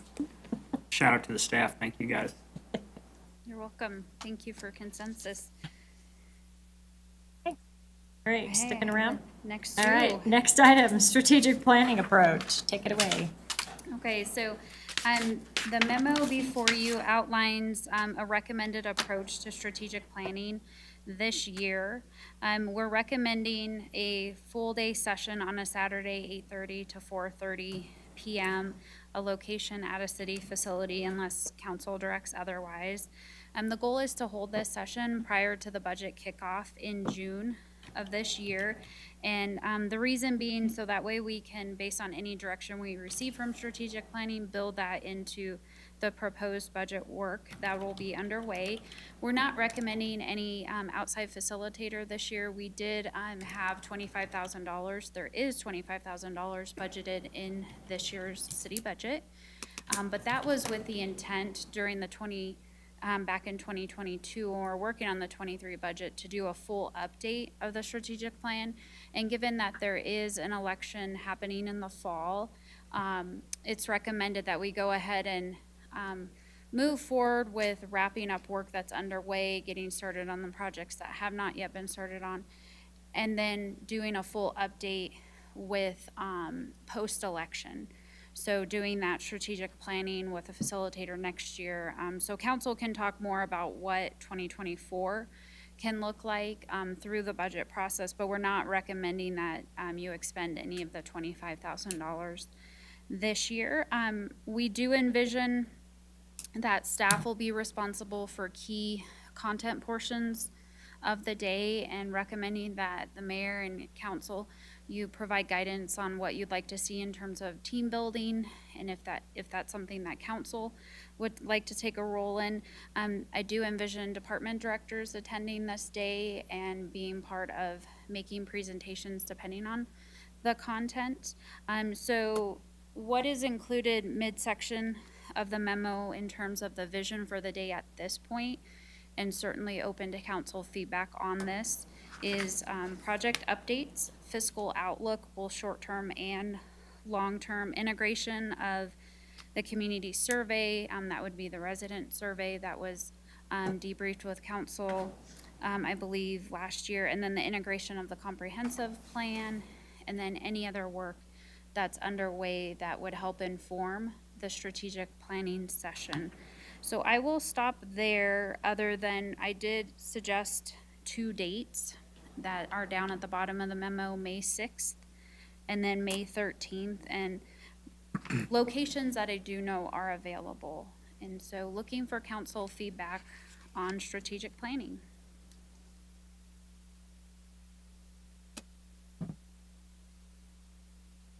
I'm going to jump in. Number one, I think this is a great plan, considering that 7 out of the 9 seats will be on the ballot. I think it's really important, because I don't want us to do a ton of work and then force staff to have to turn or change or flip any work that had been decided. So I think this makes a lot of sense. I did get stuck on $25,000. Why was it that much anyway? Like, that is a lot of money. It is, and I'll help remind you why. So we had recommended when we built that budget to tie in a community engagement component that was not done previously. So it was to build in focus groups and have a facilitator work with community members. Thank you. Yeah. I was thinking, wow, that is a pricey facilitator. But that now makes sense, so thank you for reminding me of that. Does everyone want to look at their calendar and see? Councilmember Long, what are you thinking? Well, beyond the calendar, I need some context in terms of the process. I'm seeing staff presentations. Maybe someone could elucidate as to how we do the exchanges of ideas and thoughts. Want to go ahead and explain the vision for staff process? At the retreat? Okay. I think there's more thinking and preparation that I need to do around that. I think the goal would be to provide, thanks, Chief. The goal would be to, knowing that there's a number of departments that would need to provide project updates. Today I can't say we're gonna go department by department. I think I'll try to structure it in the most efficient manner possible in terms of providing updates to the strategic planning projects included in the plan, and then the most relevant project updates beyond that, say, aren't included in the strategic plan but have received council direction to execute on.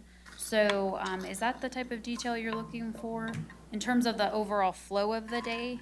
Well, you're going to be reviewing projects that exist in the existing strategic plan. Is that And what that I'm are hearing you say? underway. Mhm. Yeah, so there's a couple different pathways in terms of how projects can come to be. They can come to be as an idea through the strategic planning process, which typically takes place on an annual basis. Projects can come to be because they're staff initiated. They're things we have to do, must replace the force main, those infrastructure related projects. Then there's also projects that come forward through the annual budget process. There's also projects that come forward based on council direction through a council member requesting consensus for staff to research or look into a program similar to what we saw tonight with Safety Sensitive Zone. That was a project idea that Councilmember Walker initiated and received council support for. And so it's gone through the appropriate steps at the staff level, then bringing that program to you for approval. So different points of entry in terms of getting ideas and projects set in motion. And so the goal would be for me and staff to relay where we're at with certain things. And so I don't have that exact format of it's gonna be by department.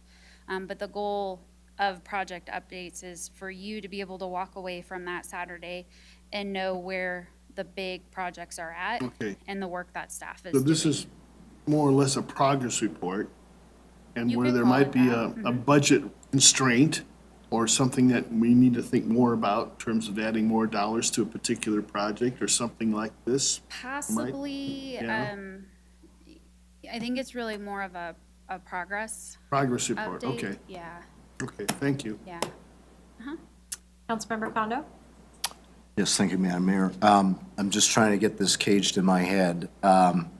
So, clearly we're in 2023. Is the scope for this strategic plan the next year through 2024, or I just want to make sure that I have it right in my head what time horizon we're talking about? Sure. The current strategic plan is a 5-year plan, so technically ends in the end of 2023. And so the work that council will do next year will be for the next 5 years. And so we'll provide an update. So this session, I think my understanding is really about progress, where we're at on things more so than new ideas. However, if council wants space for new ideas, then I need that direction so we can build in the appropriate space for that on the agenda. So when I listen to that and I think about, some things that are coming down midterm, say, for example, $30 million that we have to spend to upgrade our water infrastructure, my sense is I would appreciate it if we could include that as one of our scopes, to start thinking about that, just because, if it's so expensive that we end up having to do a bond or whatever, that's a long lead time. Absolutely, that will be part of the fiscal outlook. So Jason, are you shaking your, do you want to come up and, do you want to share more about what we've talked about though on the fiscal side of things? In terms of CIP, I think that might be helpful to council, so. Thank you, Mayor and Council. So I think part of the project updates and then fiscal outlook kind of can roll those into like one kind of item to say, here's where we are on the strategic plan from 2019 to 2023. Here's the projects that are underway. Here's what still needs to be accomplished. Here's how we plan on addressing those items. And then secondly, the fiscal outlook, taking a look at future projects and taking a look really at our 5-year CIP program that we established for the 2023 budget, and not lose sight of those and make sure that we have those kind of on our radar versus maybe what had been mentioned earlier of maybe not coming up with new ideas, because we do have some significant projects coming forward, and we want to make sure that we're on the same page, how to strategically move forward with those. And then, yeah, I think, is that helpful? Yeah, Or is for that- sure. Okay. And the reason why I think about this is, you know, a new civic center, that's great. But we have to think about maintaining infrastructure that already exists. And our water system, I believe, is 50 years old. So, you know, there's water lines that are breaking, not so sexy to talk about, but so very important, right? If we don't have water to our citizens or residents, they can get very upset. So I'm kind of enthusiastic about that, and I think we want to make sure we put some energy behind that. Thank you. Jason, I thought that was very well stated, summarizing, because I think it is important, even for those of us that were a part of some of those strategic planning processes where we're like, look at all these great ideas. Oh, yeah, I forgot, we had all those great ideas. And they're all in a very long list of to-dos that the staff is working very hard on. So I think it's important before we add to it that we take stock. So thank you for that. And Heather, as you were speaking, and it seems like we could sort of maximize the work if all of this information is also saved. Obviously, it will be, but in a format for the state of the city for our residents. So it's almost as if we will be getting a preview of that, and we can take all of that same information and use it for that dual purpose. Great idea. So the only thing I saw on May 6th was a Stonehawker possible event. I don't know, and the bike giveaway. I'm open on both days.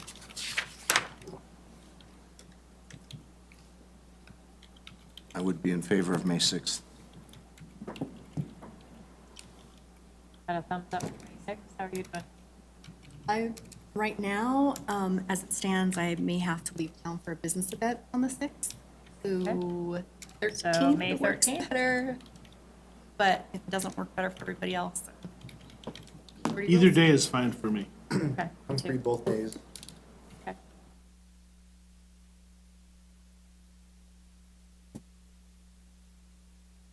Are you okay? Okay. So we'll go with the 13th for now. Okay. And then, and we know, we may, you know, things come up and just move forward with as many people as we have. And if you would like to bring back the pie in the face, we'll certainly do that again. That was the last team building. What? That was 2 years ago, must have been. I know, it was 4 years ago. Oh, Or 4. 3 years ago, I guess. It was very fun. Axe throwing. Liz? All right, we're gonna have a separate committee for team building on this, on the 13th. Would Sounds this be a good. good time to throw out some ideas for? Not right now. Okay. We're just picking the day and we'll move forward, but thank you. I Okay. appreciate it, Jay. Okay. Next item, City Council Quarterly Agenda Planning is also City Manager Guyer. Thank you, Mayor and Council. This evening, we're going to talk about the new process of implementing the quarterly agenda planning approach. The goal is to manage the length of meetings and provide the appropriate time for council to make decisions in a meeting on the items that are included on the agenda. I think we've been making great strides in hitting the mark in this area, less a couple meetings here and there after the first of the year. So tonight's agenda is to review the tentative future agendas before you that are planned out through July 3rd, knowing that this is all subject to change. It's a living, breathing document. You know that when I send you weekly updates on Thursdays, things get moved around and adjusted accordingly as needed. Tonight, we're going to review the upcoming meeting cancellations and the purpose behind those cancellations, and then talk about any clarification that staff needs or that council might need in terms of scope of an item or prioritization of an item. If council would like to see an item come back to council sooner than it's shown on a tentative future agenda, I'd like to know that information tonight. We can have some conversation around that. So in terms of meeting cancellations, right now the upcoming meeting cancellation for March is for the fact that we won't have quorum due to the National League of Cities Congressional Cities Conference. Originally, we had 5 council members attending. We do have 4, but we also do have some council members that will now be out of town because we had originally flagged this meeting as being canceled. So there will not be a meeting on March 27th. The next meeting would be June 19th in observance of Juneteenth, as well as possibly June 26th. This is something I wanted to check in with council on in terms of how many council members will be attending the CML conference, Colorado Municipal League Conference, in late June. And I don't have a specific count off the top of my head. So if we could have some conversation around who's planning on attending, and if we don't have a quorum, we'll go ahead and list this as being canceled. I plan on attending. Okay, we'll go ahead and show that as being canceled. And then we have Labor Day.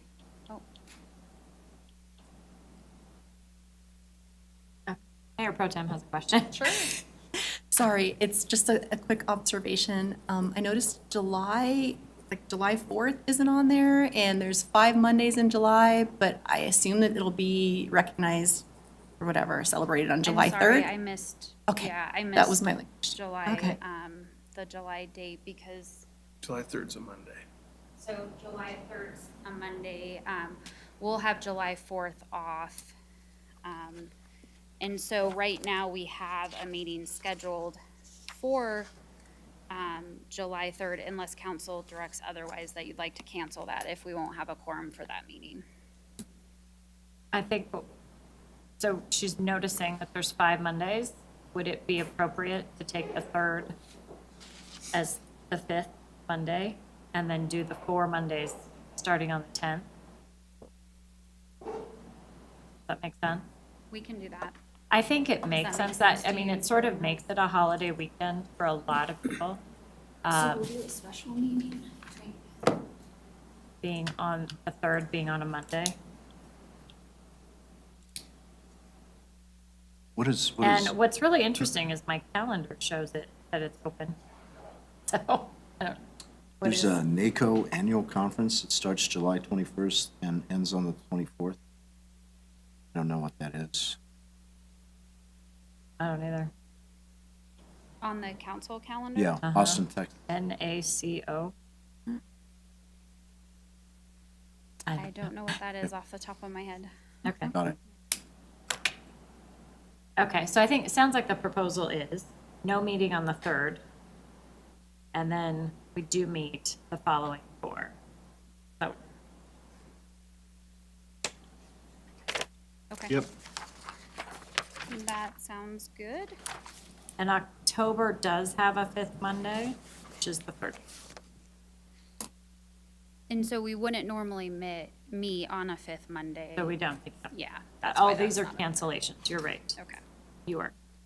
Unless council has a desire to, and you want me to, that's part of this process too. No. We could have our Halloween party. That could be a combination Halloween party Nick team is like, building. we are gonna work. I think I'm gonna lose this one. If you want to, you can. Well, let's go, I was misreading the slide, I apologize.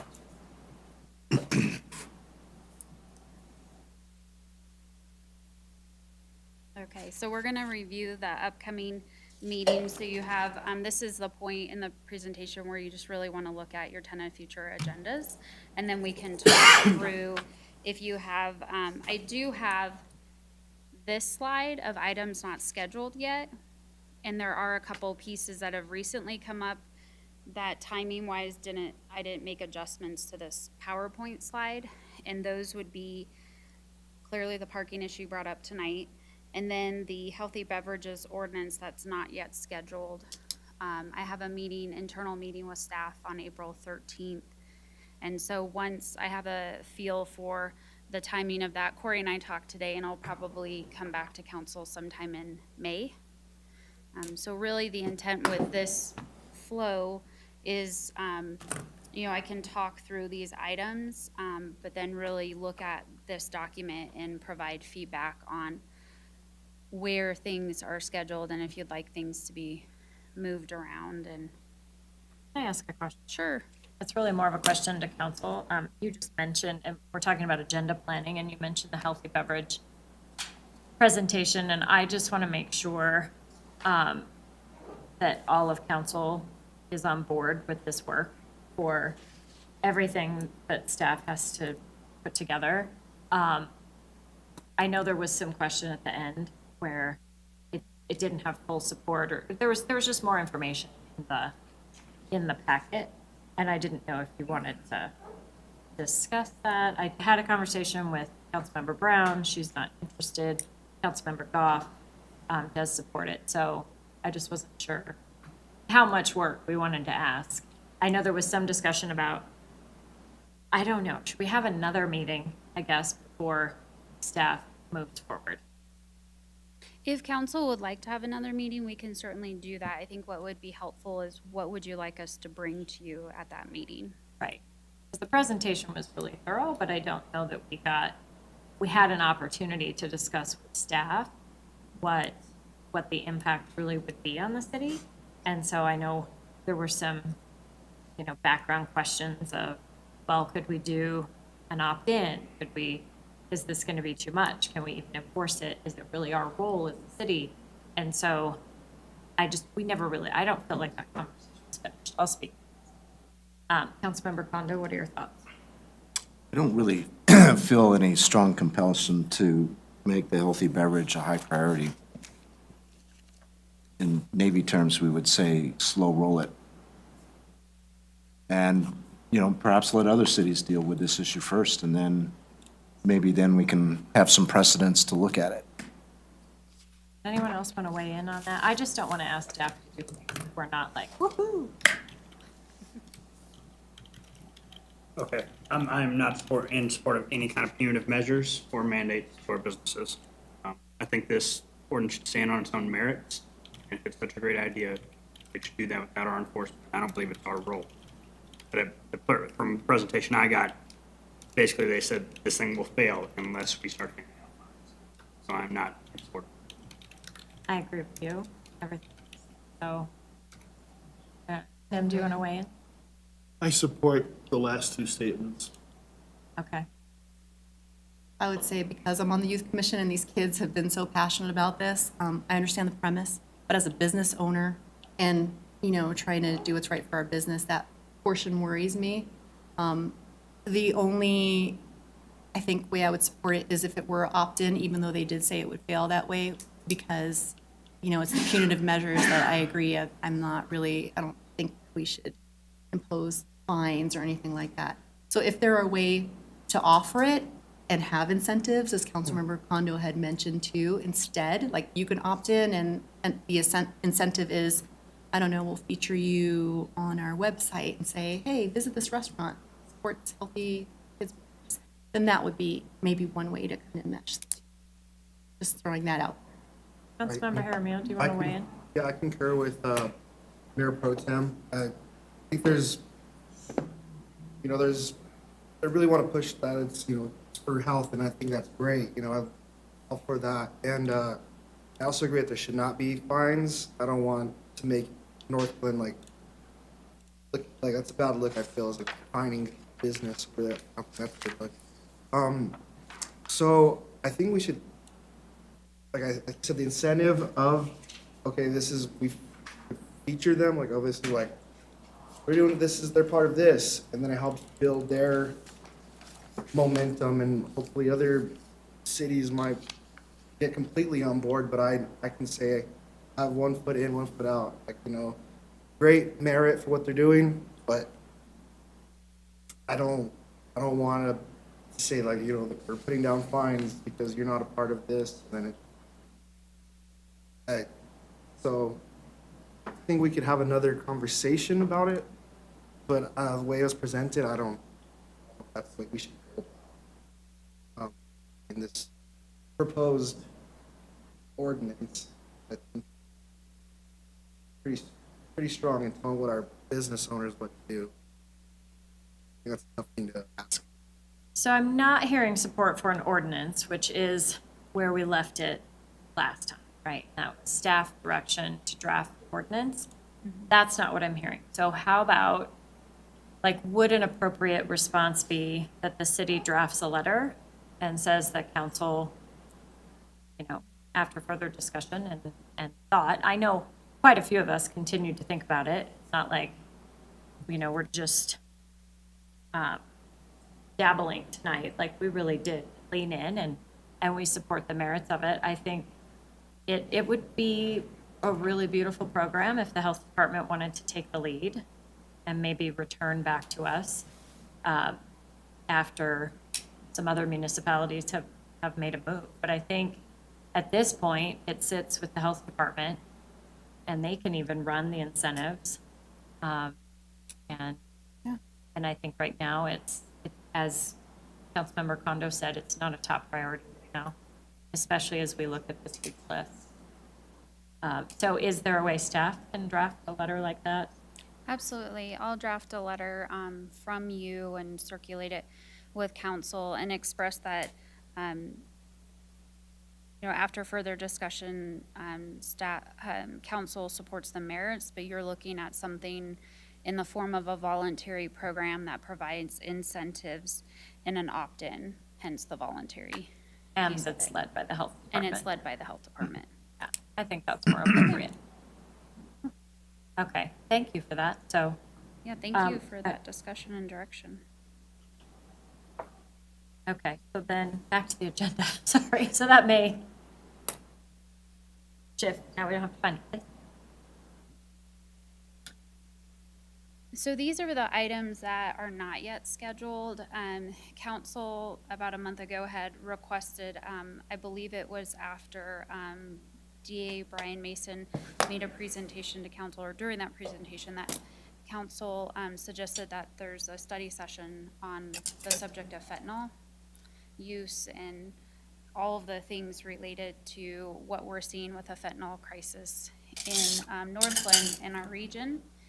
There was also discussion previously about evaluation of the DA's adult and youth diversion program. A request that staff look at this. This could be an item that I go ahead and just put in the 2024 annual budget bucket and move it forward that way if that's agreeable to City Council.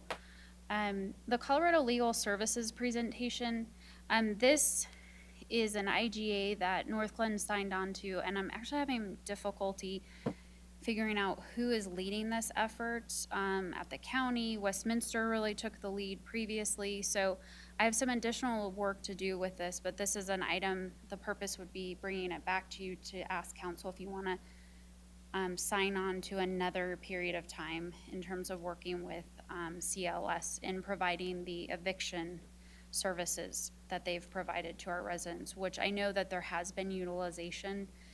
It's just it's in flux in terms of who's really taking the lead on that. And then there was a staff suggestion about having Maker Housing come in and provide an update, but certainly in terms of the work that they're doing. This isn't a significant priority or top priority in my mind. It would be a would like to know, good to know type presentation. I've also heard interest and this was a staff suggestion for a community reach presentation. This staff, Chief May, and I met, and Jessica Holtz, our crew program manager, met with Rick Doucet last Thursday. He's the CEO of Community Reach, and discussed our feedback and desire to have a detox center in Adams County. Currently, there is no detox center, and previously, Community Reach provided detox services as well as some other services that we're in great need of. So Sheriff Claps is working with Rick to try to move that effort forward along with the chiefs of police in Adams County, and I'm gonna pull the city managers into that conversation as well. So we can probably hold off on this presentation, and I can circle back on the next quarterly update after some other efforts are underway on that. And then it was a request of council to do a study session on violent crime, and that's not yet scheduled. So if council would like to have that conversation sooner, it would be helpful to know, ballpark when you're hoping to have that conversation, and I can work with staff to get that teed up. Councilmember Condo? Thank you, Madam Mayor. Just listening to what Heather's recommending, I would tend to agree. Item number 2, that should roll into our annual budget process. Al did. Okay, gotcha. So I'm stating the obvious. I do feel like what was broached tonight by, during the civic comment about the parking issue around E.B. Rains, I know they said Webster Lake, but it's E.B. Rains Park. It seems like that's low-hanging fruit. So I would say if we could drop number 2 and say that E.B. Rains parking issue and take that place, that would be great. And then, yeah, I definitely agree with Heather's suggestion that item number 5 needs a little bit more groundwork. In view of the fact that we did talk with Sheriff Fox yesterday, so. And I should clarify, these aren't in any order of priority. So based on the parking request tonight, what I would say is I'll try to go ahead and get that scheduled, probably as a discussion item. I can try to do that for April 10th or add it to April 17th study session. So we're responsive in the sense of, the citizens that came forward. And there is an email that we received. I can't remember if it was right before the end of the year or right after the first of the year. January. Councilmember Condo, you and Councilmember Goff had received an email from a different resident about the Parkview Yes. townhome parking challenges because of changes they made to parking, that the request came forward of, can we park in your city lots? So we can provide background on that. So any changes to what you see in front of you, anything that you would like to see brought forward sooner?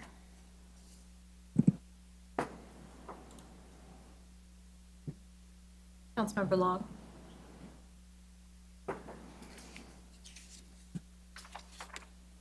I'm kind of stuck on Community Reach presentation number 5. I think we're addressing detox, of which there isn't any in North Glen. I think this is it's a staff suggestion. I don't know how much support there is amongst all the staff, the department heads for this, but I think when I stood at the podium for my application that you all evaluated me for appointment, that was one of my lead responses, the fact that we don't have any real detox in the city. And I think it's taking a little bit of the arrows out of the quiver that I think our law enforcement needs, and as well as our people that I saw that list of all the responses that we're doing with our special outreach program. I don't know what your other thoughts are on this, but I'm weighing in a little heavy on it, and I don't know what everybody else thinks, but for me, it's up there in the top priority in terms of my concerns. I don't know what anybody else wants to say or think. Councilmember Brown advocated for it strongly. Did she? Absolutely. Oh. She's consistent. So, I know staff's got enough on their queue right now, in your queue and all your things that you're doing, but it's up there for me, just to make a statement. okay. Mayor Pro Tem? Thank you, Madam Mayor. Yes, I absolutely agree, but I know I've even heard from county commissioners, they're keeping their eye on this, so I understand how important it is, but I also understand when you say I need to get some more pieces and there's more stakeholders, and meeting Sheriff Claps yesterday too was, eye-opening, because he's also going to be involved. It almost looks like 1 in 5 could kind of be tied in, just because if we're talking about detox, you can't avoid talking about fentanyl and the fentanyl crisis. So I don't know if that could save some time, but I support bringing it back when you have all the pieces, just so we have all the information. I can't imagine how hard it is to coordinate all of these agenda items. I'm looking at this, I'm like, I don't know where to move anything. So I support what you have recommended, Heather, in terms of what we should move and wait for later. I do still personally want to see that study session on violent crime, just because it is something that I know we hear a lot from our residents. Like, why is there an increase in this bucket or this bucket of crime? But I don't know that it has to be, in the next 2 months, depending on what our agenda is. So If we My looked 2 at cents. May, June, maybe even early July, would I that? think that would still be great. Chief, DC, thumbs up or, yeah, good, okay. So when looking at this document, and we have that we'll do this exercise 4 times a year. When is the next one? So how far out are you wanting us to think? Yes. So want you to think through July 3rd. So thank you for pointing out about July 3rd, because my mind didn't capture that with the 4th of July holiday. And then we scheduled in the next one. I'm sorry, I lost the date off the top of my head. I know we scheduled it. Joanna, do you, thought we scheduled it I'm going to say May 15th. May 15th. May 15th, yes. So one thing I'm noticing is that, so this was something that we requested, right? That we get a chance to have a conversation about what's coming up every quarter. And I do think that the exercise is valuable. However, you and your staff know the intricacies of everything on this list way better than you know what conversation has to happen before the next one, right? You understand the building blocks of these things.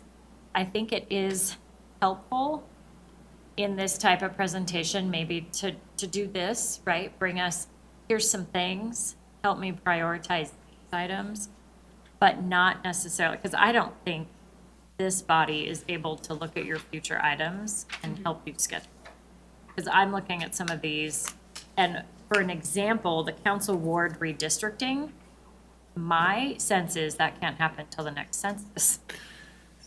Can it happen sooner? No, there's still a discussion about it, but I think the question that Councilmember Brown asked was what was the impact of Carl's Farm? And that's the next census. There will still be a discussion, I think, from the city clerk's office on redistricting. It's just that the questions about the mass redistricting are our next census. Okay, but as far as priorities, when we're talking about fentanyl and community reach, I don't know that ward redistricting, no offense, Joanna.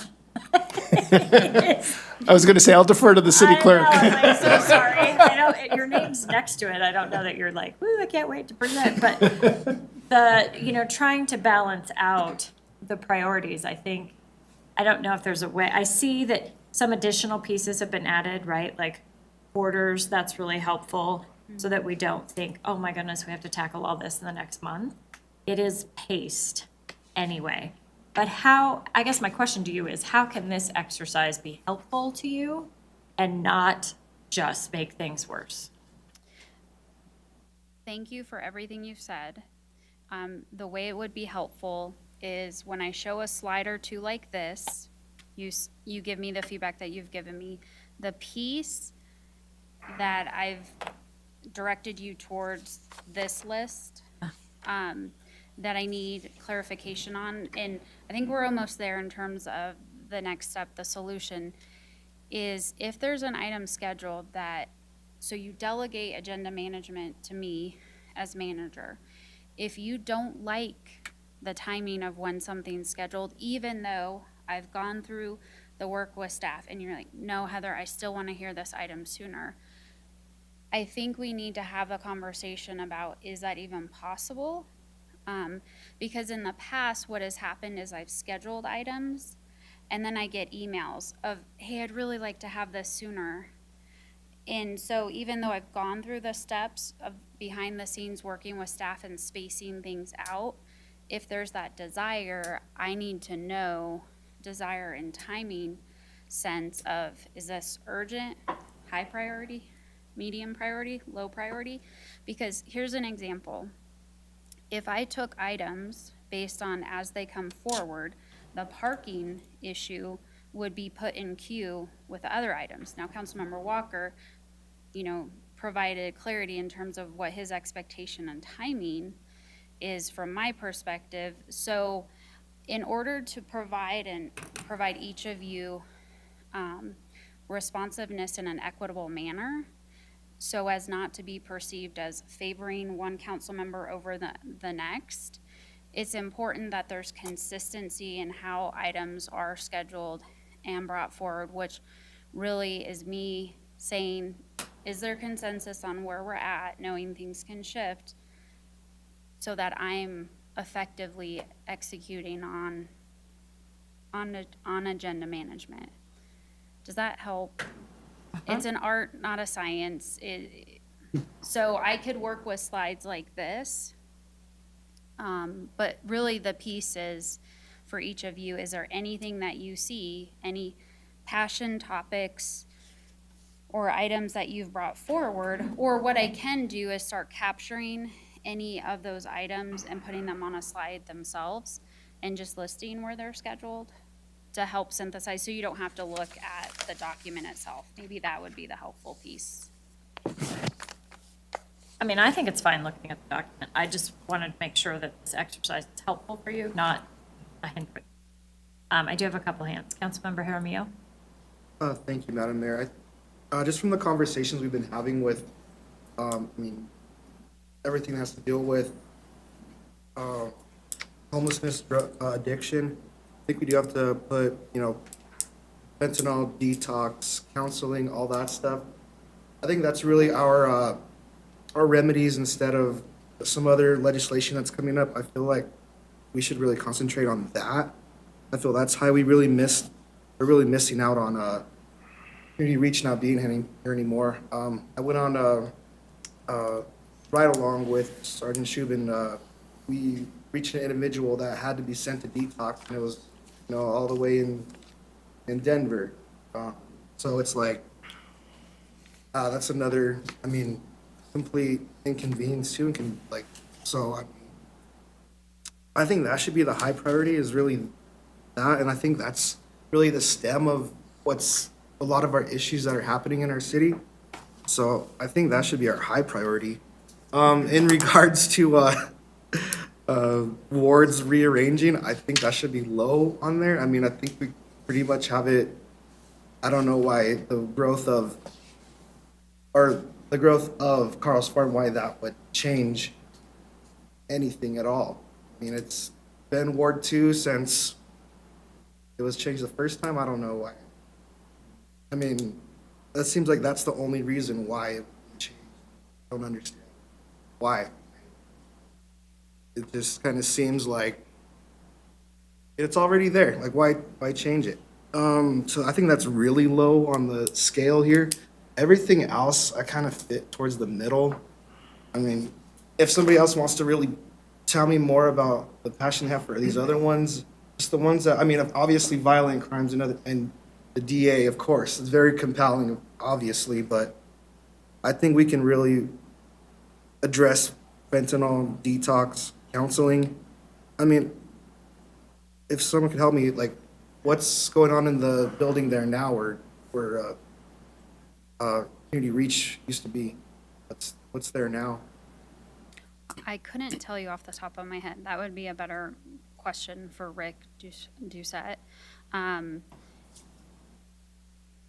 They have scaled back their services at the North Glen location, so, I mean, that would be the purpose of that type of presentation, for him to introduce himself to council, to talk about what they do provide, how they've been a community partner.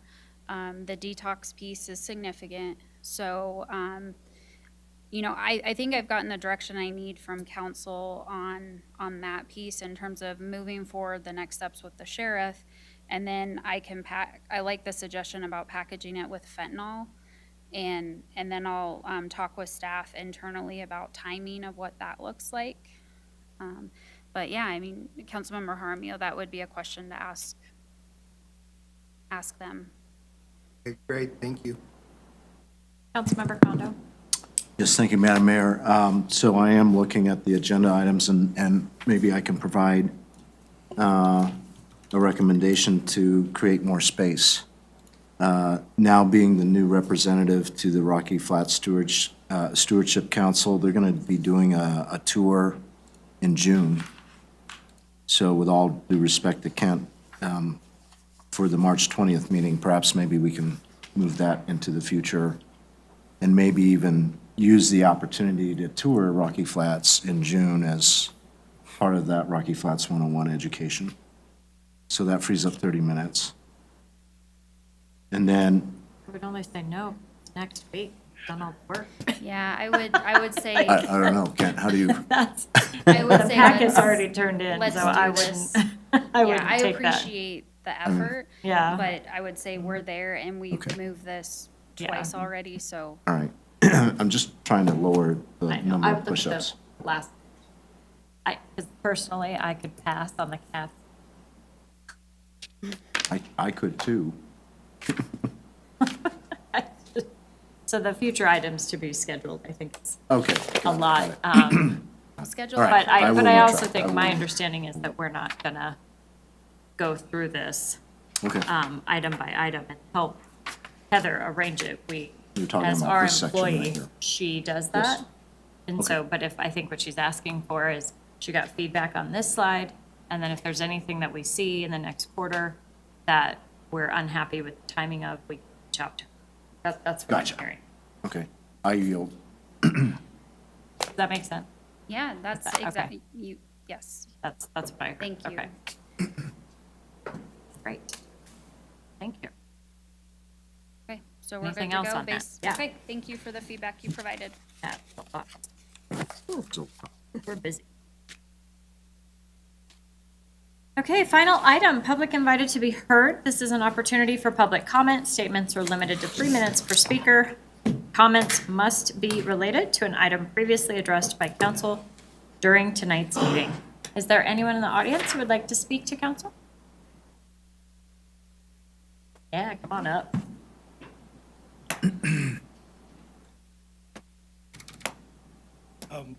Thank you. This has been very eye-opening to be here today. Watching the agenda get set and watching the questions come up of how do we decide, how do we do, we being the honored members of the council, not me.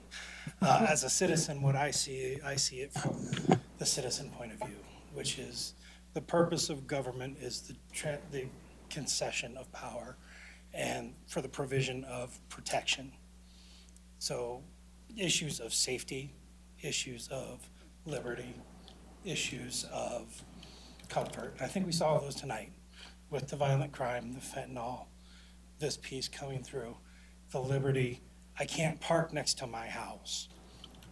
This is an issue. These are priorities. I think those things need to be paramount to it. that would be my encouragement for the council and your, Madam Mayor. But thank you for allowing us to partake and participate. Thanks for being here. Congratulations again. Congrats.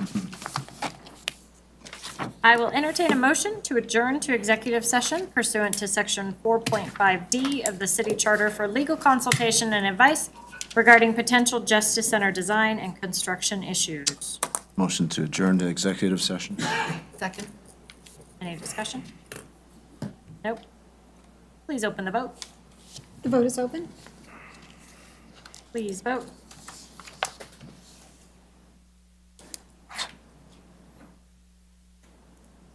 We'll close that vote, and the motion to adjourn to executive session passes unanimously. We will adjourn to executive session. Not doing too bad.